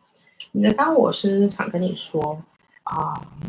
你如果想做人生的使命，想找去真理或是你为什么要来这里，你要有发自内心的热情，不要是为了一些可能，我觉得我找到人生使命，我可能就会变得丰盛怎么样？你要真的是对这个东西感兴趣，你才开始去做。而且做的时候不要逼自己太紧，给自己喘口气，因为我知道可能你可能知道这个东西之后会很努力的，希望快点找出答案快点去让自己可以达到这个效果做很多事情。可是我们还要注意，我们希望生活是要平衡的，不是说我们开始发现我们人生使命就一直去追，一直去跑。那其实我们人生还是要有一些休息，还有内观。有时候安静下来不等于你不是前进，OK，停下来不等于不走。那希望你明白这个道理。那我们今天呢，第二组呢，我们讲的牌也就差不多了。那如果呢，你对于今天这个大众占卜里面的讯息有疑问的话，当然你可以留言给我。那如果你觉得有些对应得到，可是你觉得不是全部更了解，如果你个人来说到底你什么是正确的人生使命的话呢，你也可以去找我做一个个占这会可以对应到你自己可能的能量，或是了解更多有关的题目的资讯这样子。那很感谢大家收看。如果你对于其他题目有兴趣的，你可以看一下，就是我的频道里面会不会有其他你喜欢的题目。那如果没有的话呢，你可以去发我讯息，告诉我啊，老师，其实我有些题目是感兴趣的，不知道你会不会做呢？那我也会很愿意采纳大家的意见，去看看，可能会不会下一次期的题目就是做到你喜欢的呢？就是你都可以发我私讯啊，去我网站或是在 YouTube 留言也是可以的。那我之前也收到一些不同的客人啊，或是一些朋友的询问，那我都会自己考虑把那些的题目采纳成为我的题目，这样，因为有时候我也会可能需要想想到底做什么题目会大家比较感兴趣。那当然，如果大家直接有提议的，我也是很欢迎的。那我们今天第二组就差不多了，那感谢大家的收看。那我现在会把牌收一下之后呢，就会准备第三组了。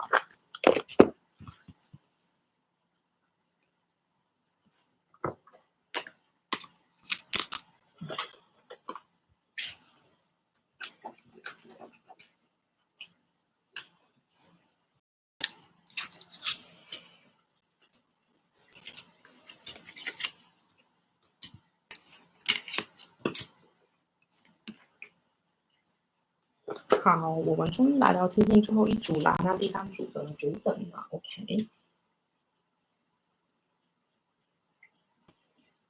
那我们呢就会开始解第三组牌。那我们呢，首先呢会先来看看啊，你选第三组的话，那你的个人特质啊，或是一些你的一些特别的一些性格啊、个性这样子。那我们呢会先抽一下牌，看看你是一个什么样的特质呢？第三组牌的同学抽到这个。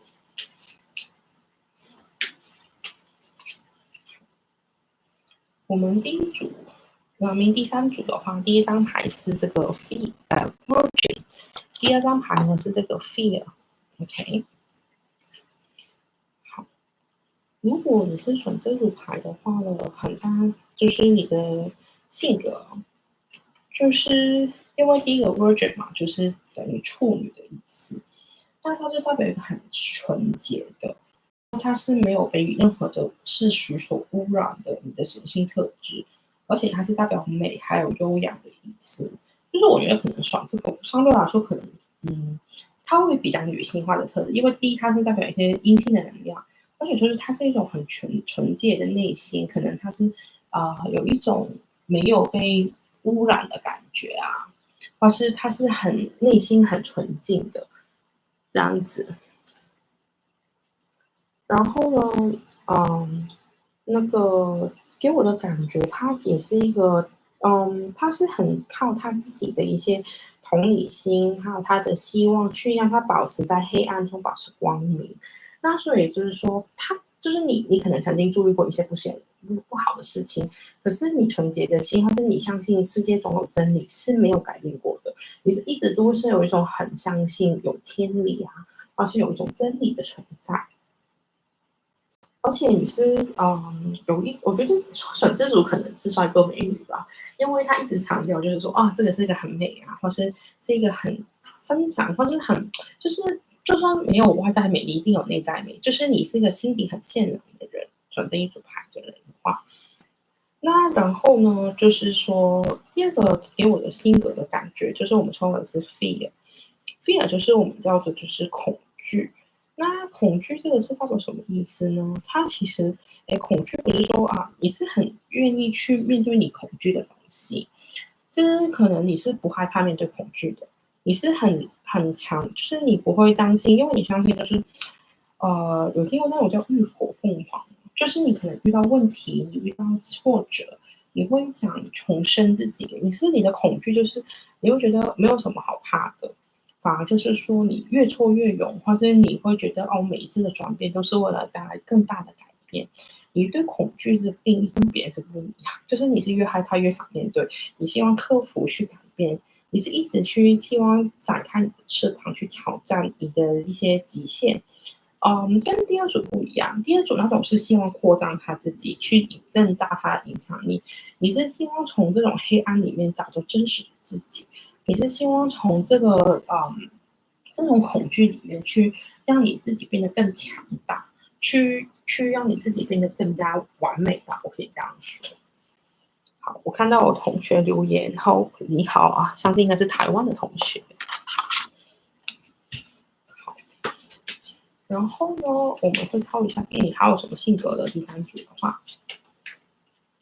好，金牛 ，OK， 那你星座当然是有可能是金牛座，或是上升啊，或主星座的金牛座。好，九宫，那九宫当然你有可能是有射手座啊，或是你的星盘里面九宫很强的状态这样子。OK，我会觉得呢，这一组的话就是特色，就是选这组的同学啊，很大几率他觉得是有金牛座、射手座或者狮子座之外呢，首先我觉得金牛座就是你是很懂得享受生活的，你是对物质是很有感觉的，好吃的东西、美的东西、舒服的东西很有感觉。那除了这个金牛座的特质以外呢，你很大几率也是一个很爱冒险的，因为是九宫跟射手座，所以你是乐观积极，又很愿意去突破自己，很冒险，去怎么样去挑战你自己啊，去让自己怎么去面对恐惧啊，或是有什么曾经有人说你做不到的，你都很想去做的，是不是这种感觉？然后最后我们要的是狮子座，就是其实那种魅力，就是你好像明星一样，就是很希望就是那种焦点在自己身上，或是你好像有种感觉，就是说起来了，可是很容易却被人家看见，你就会有这种特质，好像有种光，就是不管你在低调，你还是藏不住你的光芒的感觉。那你还有什么个人特质呢？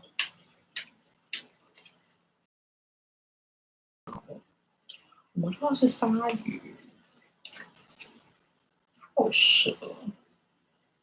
OK，好了，首先头的意思，它是一个非常的鲨鱼，因为它说是海里面的其中一个霸王。因为鲨鱼就是大家听到都知道，它已经是一个厉害的动物。那为什么他说它是一个很和谐的一个的战士呢？嗯，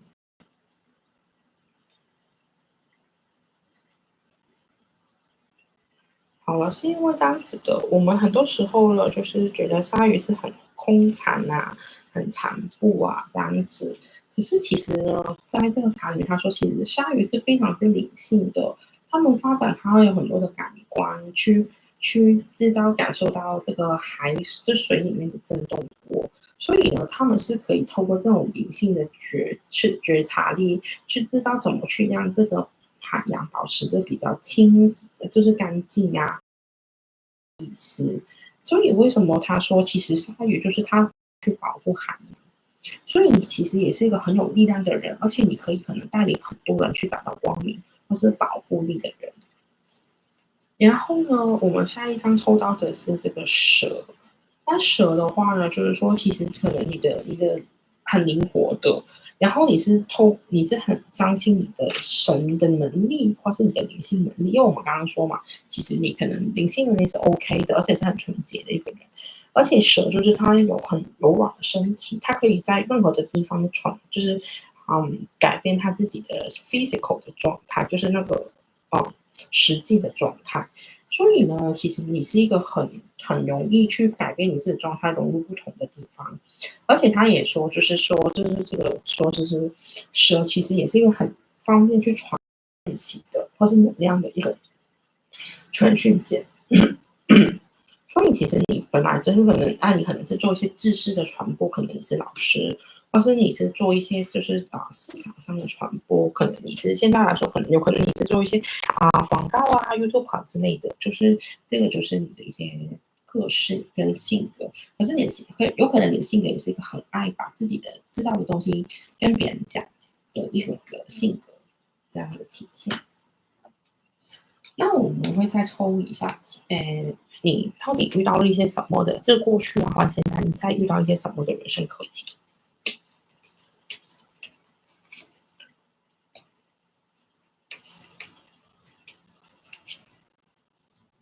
好，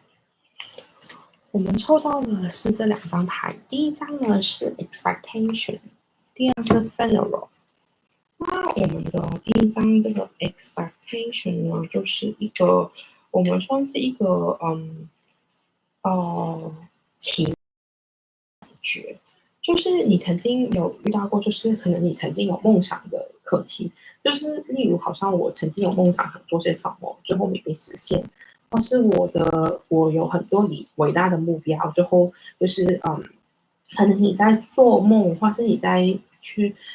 实现愿望的时候，会遇到一些难题，当你没有那么顺畅这样子。哦，然后你曾经还有遇到这个课题呢，就是 funeral，可能应该说死亡对于你来说是个很大的课题。例如，好像有些东西失去重病，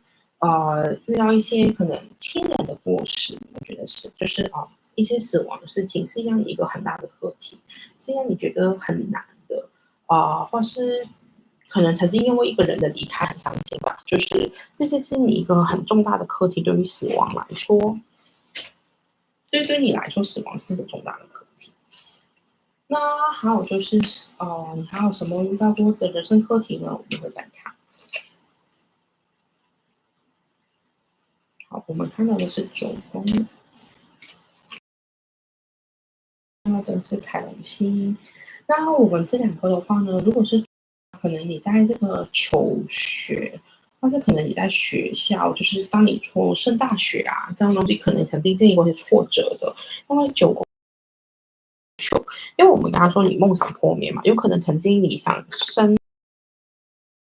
发现一些很高领域的东西，可能你曾经某一个事情，可能想考研，或是就是读博士没有成功，或是你对于读书啊，或是这种来说，都是你一直遇到的课题，或是求一些身心灵的知识，你会觉得有种很难的感觉，就是这个课题就会，然后你的人生课题也是你的凯龙星，去看你的星盘，看看你的凯龙星在什么位置。那就会凯龙星就是代表我这辈子去努力要去疗愈的伤口，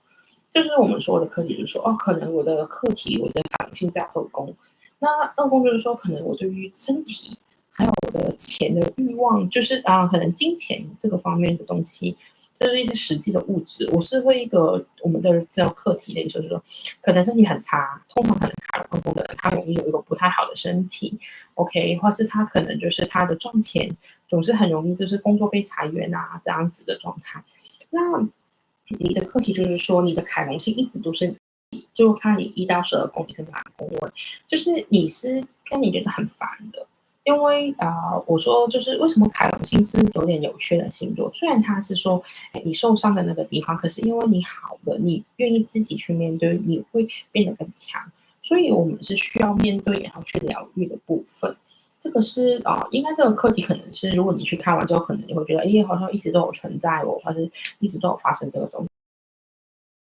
去看星盘，就是你可以说我这是特意 OK，然后我们会再看一下什么课题呢？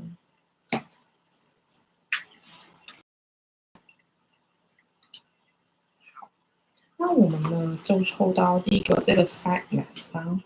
是这个猫女神。那你曾经遇到的课题呢，就是跟改变、跟疗愈有关。可能你生命中曾经经历过一些重大的改变，可能一直不管是移民啊、换工作啊，很多的改变是让你一直都觉得比较困扰的，好像你没有办法安定下来这样子。就是而且其实就是他是一个很有力量的疗愈师。那其实因为我们刚说凯尔星嘛。就是其实有可能遇到的课题，就是好像一些过去的问题，你可能需要被疗愈，让你有些恐惧，或者让你有点对的不自信，担心自己的能力，所以你的课题就是可能有什么东西伤害到你，需要被疗愈的东西，就是你好像没有疗愈好了，就会好像东西一直重复的出现，好像我举个例子，好像是感情遇到问题，可能他其实变得很不相信人，所以才会导致他感情一直都不顺。这种东西就是你的课题是重复的，可是是需要被疗愈的，所以你就要看，其实你生命中有什么的东西是遇到课题却没有被疗愈到的呢？然后我们下一张牌看到是 Ra，就是太阳神拉。那他说 creative power，就是有可能你会觉得自己的课题就是说，好像我没有什么创作力，就是好像我现在的，有时候可能会觉得创作力缺乏，没有办法去跳过现在的环境，让自己得到一些改变。你会觉得好像自己一个想法啊，或是观念啊，好像你曾经可能会觉得哦，我好像不够有创意，或是对我的人生的格局想的不够大，所以你会有一种好像被困住的感觉吧？这种就是你的人生的一些课题，好像你觉得我应该不止这样，可是我也不知道要往哪个方向走才对，所以才会有一种 creative power 是课题的部分，我觉得。那然后我们看看到底有什么东西是阻碍你的人生的前进？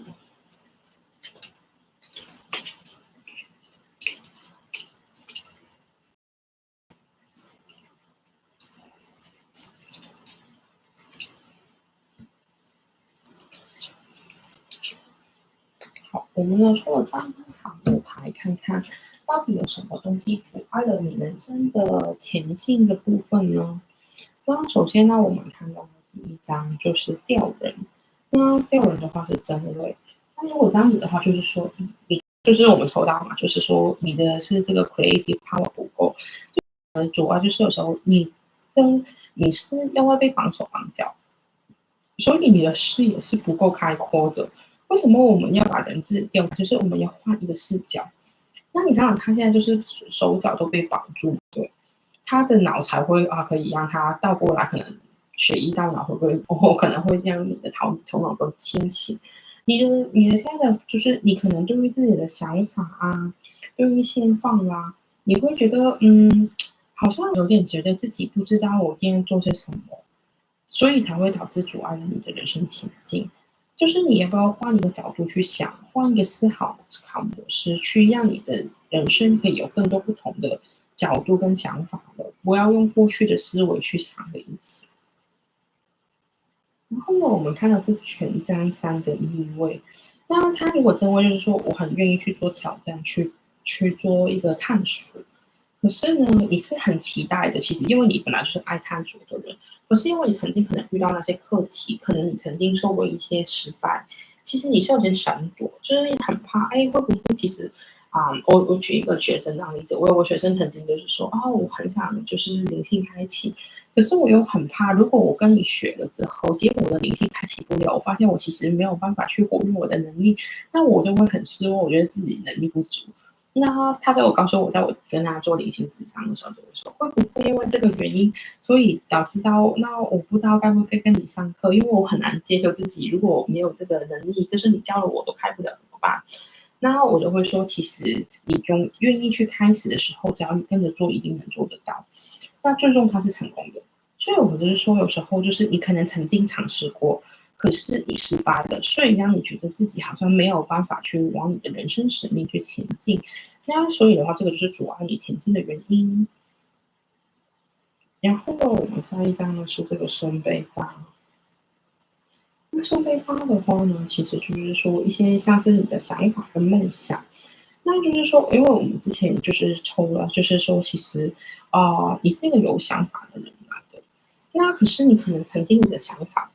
就是我们刚刚说许愿望，你曾经有挫败感，可能你会觉得愿望许完之后不一定会成真，就是你开始会怀疑是不是真的有这个力量去可以让你有改变呢？可以开始这样子。所以你的主要就是说，我就是因为曾经失败过，我不敢再开始，不敢再重新踏入这个啊、新的想法上面去，就是说我没办法再去找我的人生使命。所以呢，就是你的恐惧其实有时候就是影响到，因为我怎么样去，就曾经的失败吧，我应该这样说，所以就阻碍了你找到你真正的人生使命，或是成为一个主。好，我们会再抽一下，有什么东西到底阻碍了你的人生的前进？好，一个 wish wisely。好，第二个，跟第二组一样哦，这个好了，有什么东西阻碍了你的人生前进啊？第一个就是你的许愿的这个希望的部分，就是为什么要叫你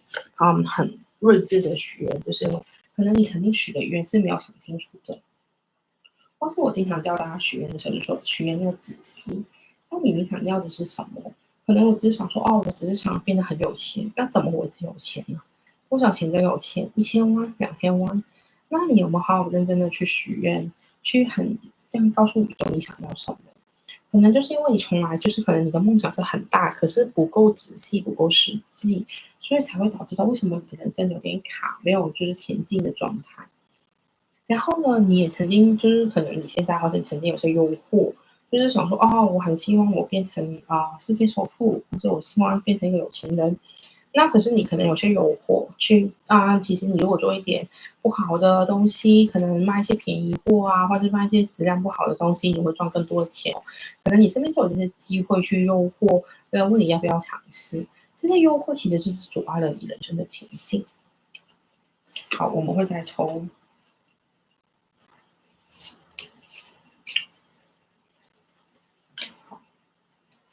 那我们呢，在抽到是这两张牌呢，就什么东西阻碍你的人生前进？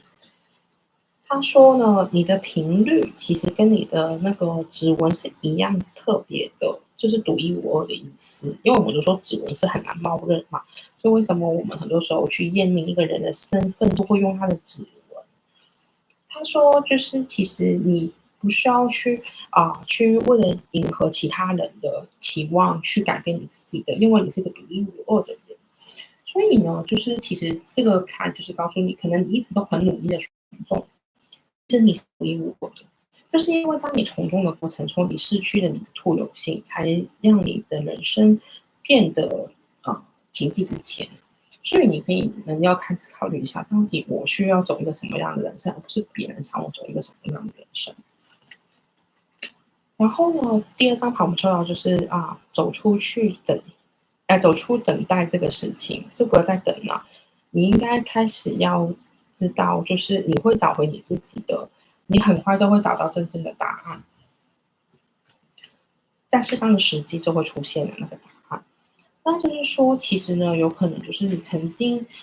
在等我等上天会不会告诉我该做什么啊？我等我应该什么时候等到一个机会啊？我在等啊。可是其实就是说，你不要再等，你应该走出去，你才可以接到你的人生，或是你走到最对的路，而不是一直在希望别人可能给你一些什么东西。所以就是，如果你看到如果你还在等的话，都不要等，你应该去改变。就是刚刚我们讲的问题，你是不是应该开始改变？好像你要做一些疗愈啊，或是你应该怎么去好好的许愿啊？你要开始动起来。那你真正的人生使命是什么呢？OK，跟前面一组一样哦。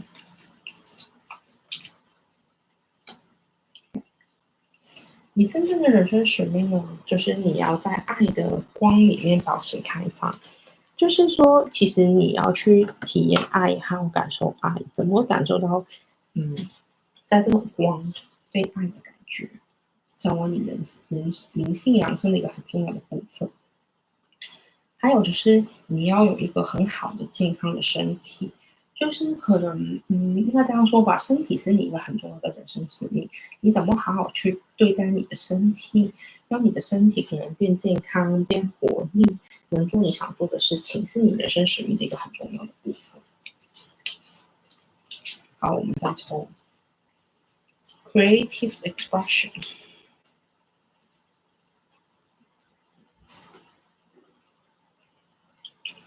好，你的人生使命的话，就是你怎么去很有的创作力去表达你自己。这个是什么意思呢？他就说，在黄金阿特兰提斯的时代，阿提兰提斯人呢是非常爱表现他们的一个创作力，透过美术啊、音乐啊，去做一些很美丽的东西。他们会用他们的心跟灵魂去创作。所以呢，我觉得你要的人生使命的是，你怎么样他好说就是他们可以显化了，可是他们还是会很满足，创作到一些特别的东西出来。就你的人生使命是透过你可以创作一些什么东西出来的。创作现象很多种啊，不一定画画，可能你写文章，可能像我现在在做直播也是一种创作。那你的人生使命是你要创作更多的东西出来，不一定影响人，可是你要把你想的东西创作出来，去表达，用不同的方式去表达出来。然后你的人生使命呢，除了要很有创意的表达自己以外，还有就是奋，就是你要去当你的人生是一种享乐，就是他们就是你要很开始变得，因为你本来是个很纯粹的人嘛，可是可能因为现在的人变得，你就变得没有那么开心。那有时候其实开心啊、快乐啊、笑啊是很简单的，所以你要开始就是让自己重拾这种开心快乐的感觉。嗯，因为好像你要休息呀、要开心的去玩呐、去让自己有更多的放松的时间啊，你才可以让你保持在高频，让你可以去人生更加去对的路上吧。就是你怎么样子保持高频，也是你人生一个很重要的使命。怎么样可以自己无时无刻的都是很开心、很快乐、很相信自己的，也是你人生使命的一个很重要的。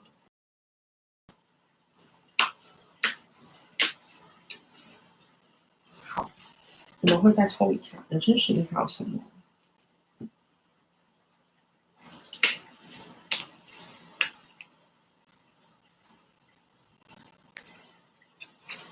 好，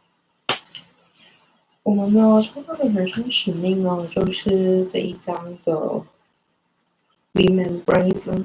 这个呢，就是说你的人生使命就是你怎么去面对过去的一些感觉跟情绪。因为我们刚刚说这个组可能是有些过去一些死亡啊或者什么样子影响到你的，所以呢，你要去认同你过去的一些情绪跟经历。因为没有过去的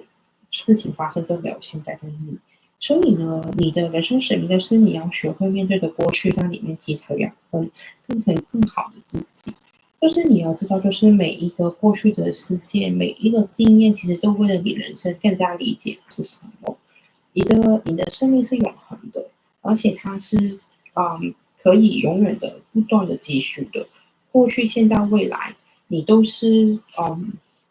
应该怎么说呢？就是过去、现在、未来的你，其实都是那么重要。就是你不要被一些过去的事件绑住你，让你没办法啊、去理解吧。因为你的人生使命就是要学会怎么从过去的一些经历去提取这个养分，然后让你活出精彩的人生。所以你要知道，就是经历只是一个部分，去让你变成更好的东西。然后呢，你的人生使命好，就是你要去完美。这个完美不是说哦，我要变成100分的意思，他是说你要所以 perception 不是 perfection。perception 呢，因为他是说就是你要看穿表象。OK，就是因为很多时候我们会看到一些因为我们大家说嘛，眼见为真嘛，对不对？可是其实有很多东西我们眼睛看不到，不等于它不存在的嘛。我相信大家都知道这个东西。那你怎么去接收这个能量跟这个意识呢？就是你怎么可以看破，就是看到真实的东西是什么，就要透过你的爱跟你的智慧。所以你的人生使命就是说，你要看穿这个世界，你要知道这个世界是怎么运行的，怎么运作的。那你就是找到这个真实的东西吧，就是你要看透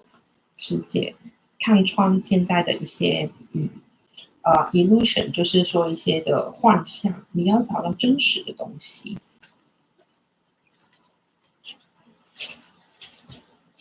好，那我们呢，然后呢就会继续看一下，那到底呢，你可以怎么就去开始往这个人生使命这个方向去迈进呢？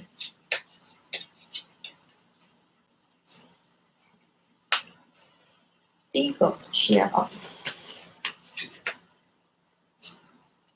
第二个 moving forward。好，首先呢，第一张 cheer up 就是鼓励你打起精神。如果你过去发生过什么事情都好，OK，你要知道就是你要活在当下。活在当下这种东西呢，说简单很简单，说难也可以很难。因为我发现在我教学的经历上面，我发现要大家活在当下是不容易的因为所谓的活在当下，专注于现在的我，不要考虑未来，不要考虑过去，就是好了。你如果假设你觉得你未来可能你现在户口的钱不够后面用啊，可能你怕自己5年之后会怎样啊，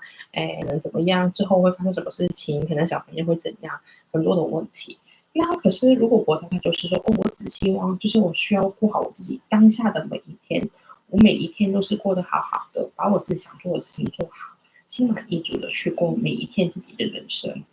你就会开始走到你的人生的方向。然后呢，我们还要就抽到是 moving forward，就是你要开始接受，诶，你生命中开始要移动哦，你有很多好的改变将会发生哦。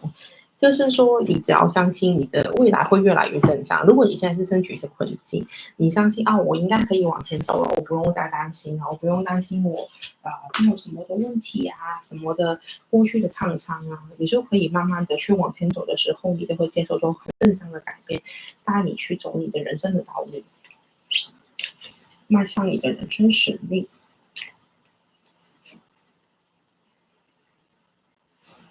那我们还看到了，就是你可以做什么呢？就是有这两个，第一个就是 promise of the future，就是未来对你的承诺。那这个未来承诺是什么意思呢？就是说，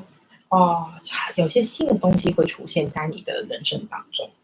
就是你开始要接受，因为我前面说嘛，是你开始要有一些正向的改变，后面又说你要开始，就是你会开始发现，你也开始有新的东西产生，你要注意有新的东西发生，而且越来越多是可以让你的创作力的输出的东西。假设今天有人邀请你做什么，就做吧。或者你突然有个想法，可能我开始想写一些东西，我开始想写，甚至乎你在社交媒体可能 Instagram 发一些东西也可以啊。就是你会开始有新的东西产生，你要开始看到你的未来，去把你的想法或者你的梦想啊，你的东西去讲出来、做出来。我们没有人知道，就是你做这个东西会有什么效果，可是只要你开始做这个东西，就会开始改变。说不定你现在可能觉得这个东西没什么用，以后它成为你一个很重要的东西。因为我自己读过很多一些的 YouTube 啊，或是一些不同人的故事，很多东西都是他一开始只是有兴趣去做，做着做着就变成他的事业，甚至改变了他的人生。所以，我们就是，如果你今天想开始你的人生对的道路，那你想到什么就去做，开始动起来，用一些就是你可能从来没想象的方式，都是很可以的。然后呢，这个就是 enlightenment，就是你开始要去连接你自己最真实的源头，开始显化你想要的东西。这个紫色呢，就是因为我们紫色就是要跟顶轮嘛，就是你开始跟你的顶轮连接，就是可能你开始会慢慢的去越来越跟身心灵接近，可能提高你自己的灵性。只要你开始提高你的灵性呢，你就开始慢慢的发现你的身心灵都走在对的路上，你甚至都可以开始显化你想要的愿望。所以你可以做的就可以经营上冥想啊，修炼自己的灵性啊，可能做一些东西去提升自己的灵性能力。当然，你可以考虑就是要不要跟我上一个开启第三眼的课程也是可以的。OK，那除了上课，当然你其实做一些冥想，甚至乎去受一些佛法啊，去理解不同的东西，这些东西都是可以帮助你开始理解你的人生使命往对的方向的。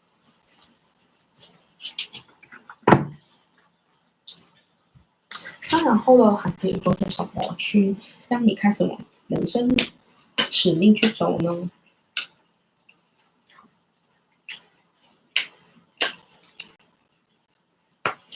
好，然后我们抽到的是梅尔卡巴灵性保护，还有挣脱群众意识。那是什么意思呢？就是说，你开始你可以考虑去做梅尔卡巴，就是提升你的灵性，可以帮助你走人生道路。当然，现在网上有很多教学啦，如果有兴趣的话，你可以看，或者你可以考虑跟我上这个连接高我的课程，里面就会有教怎么去开启梅尔卡巴跟自己的高我连接这样子。这些都是可以帮助你开始走到你对的人生道路。然后我们还有就是说，这个挣脱群众意识是什么呢？因为我们之前有一张牌就是说，你是很独特的，你就好像一个指纹一样，你的灵魂是很特别的，所以你不要从众，就是不要觉得啊，现在我做这个东西很怪哦，真的能做吗？真的应该做吗？不要怀疑，OK，你就是这么特别，别人做的不成功，可能你就会成功。你不要去担心这种东西，没有人在做，就是因为没有人在做，你做，所以你成功。所以现在的话，你要走到真正的人生方向的时候，就是你要开始去重视自己的特色，就是特别的地方。然后我们还会再抽，最后我们就会抽到底你的高我跟天使想跟你说什么呢？第一张 decisions，第二张 inner knowing，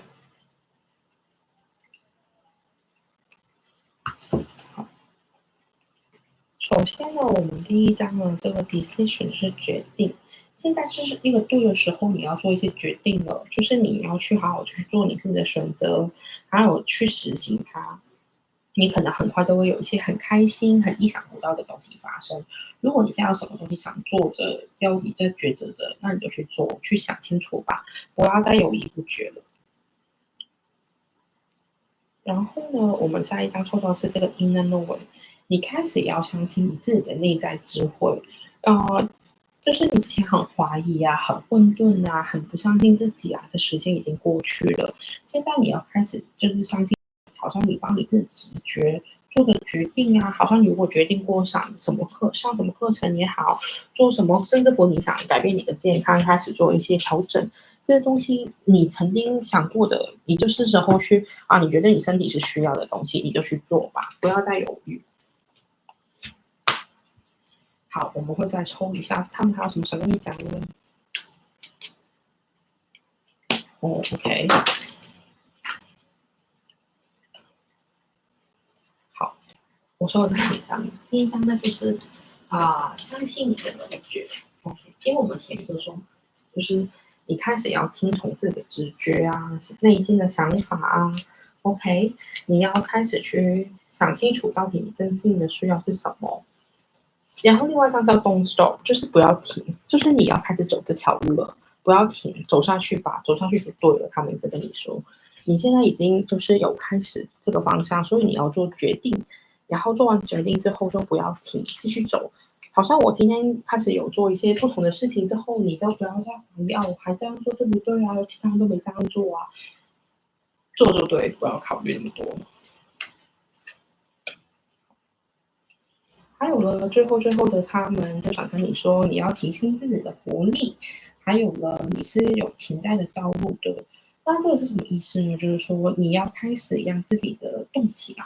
可能之前曾经就是很沮丧啊，或是对自己做的东西很怀疑啊，做着一半就想放弃，不想做啊。你要让自己的活力提升。当然有些是，有些可能是实际一点的情况，就是可能啊，我觉得我自己想做某些东西，可是我体力不够，那你有可能要做一些训练，让自己动起来，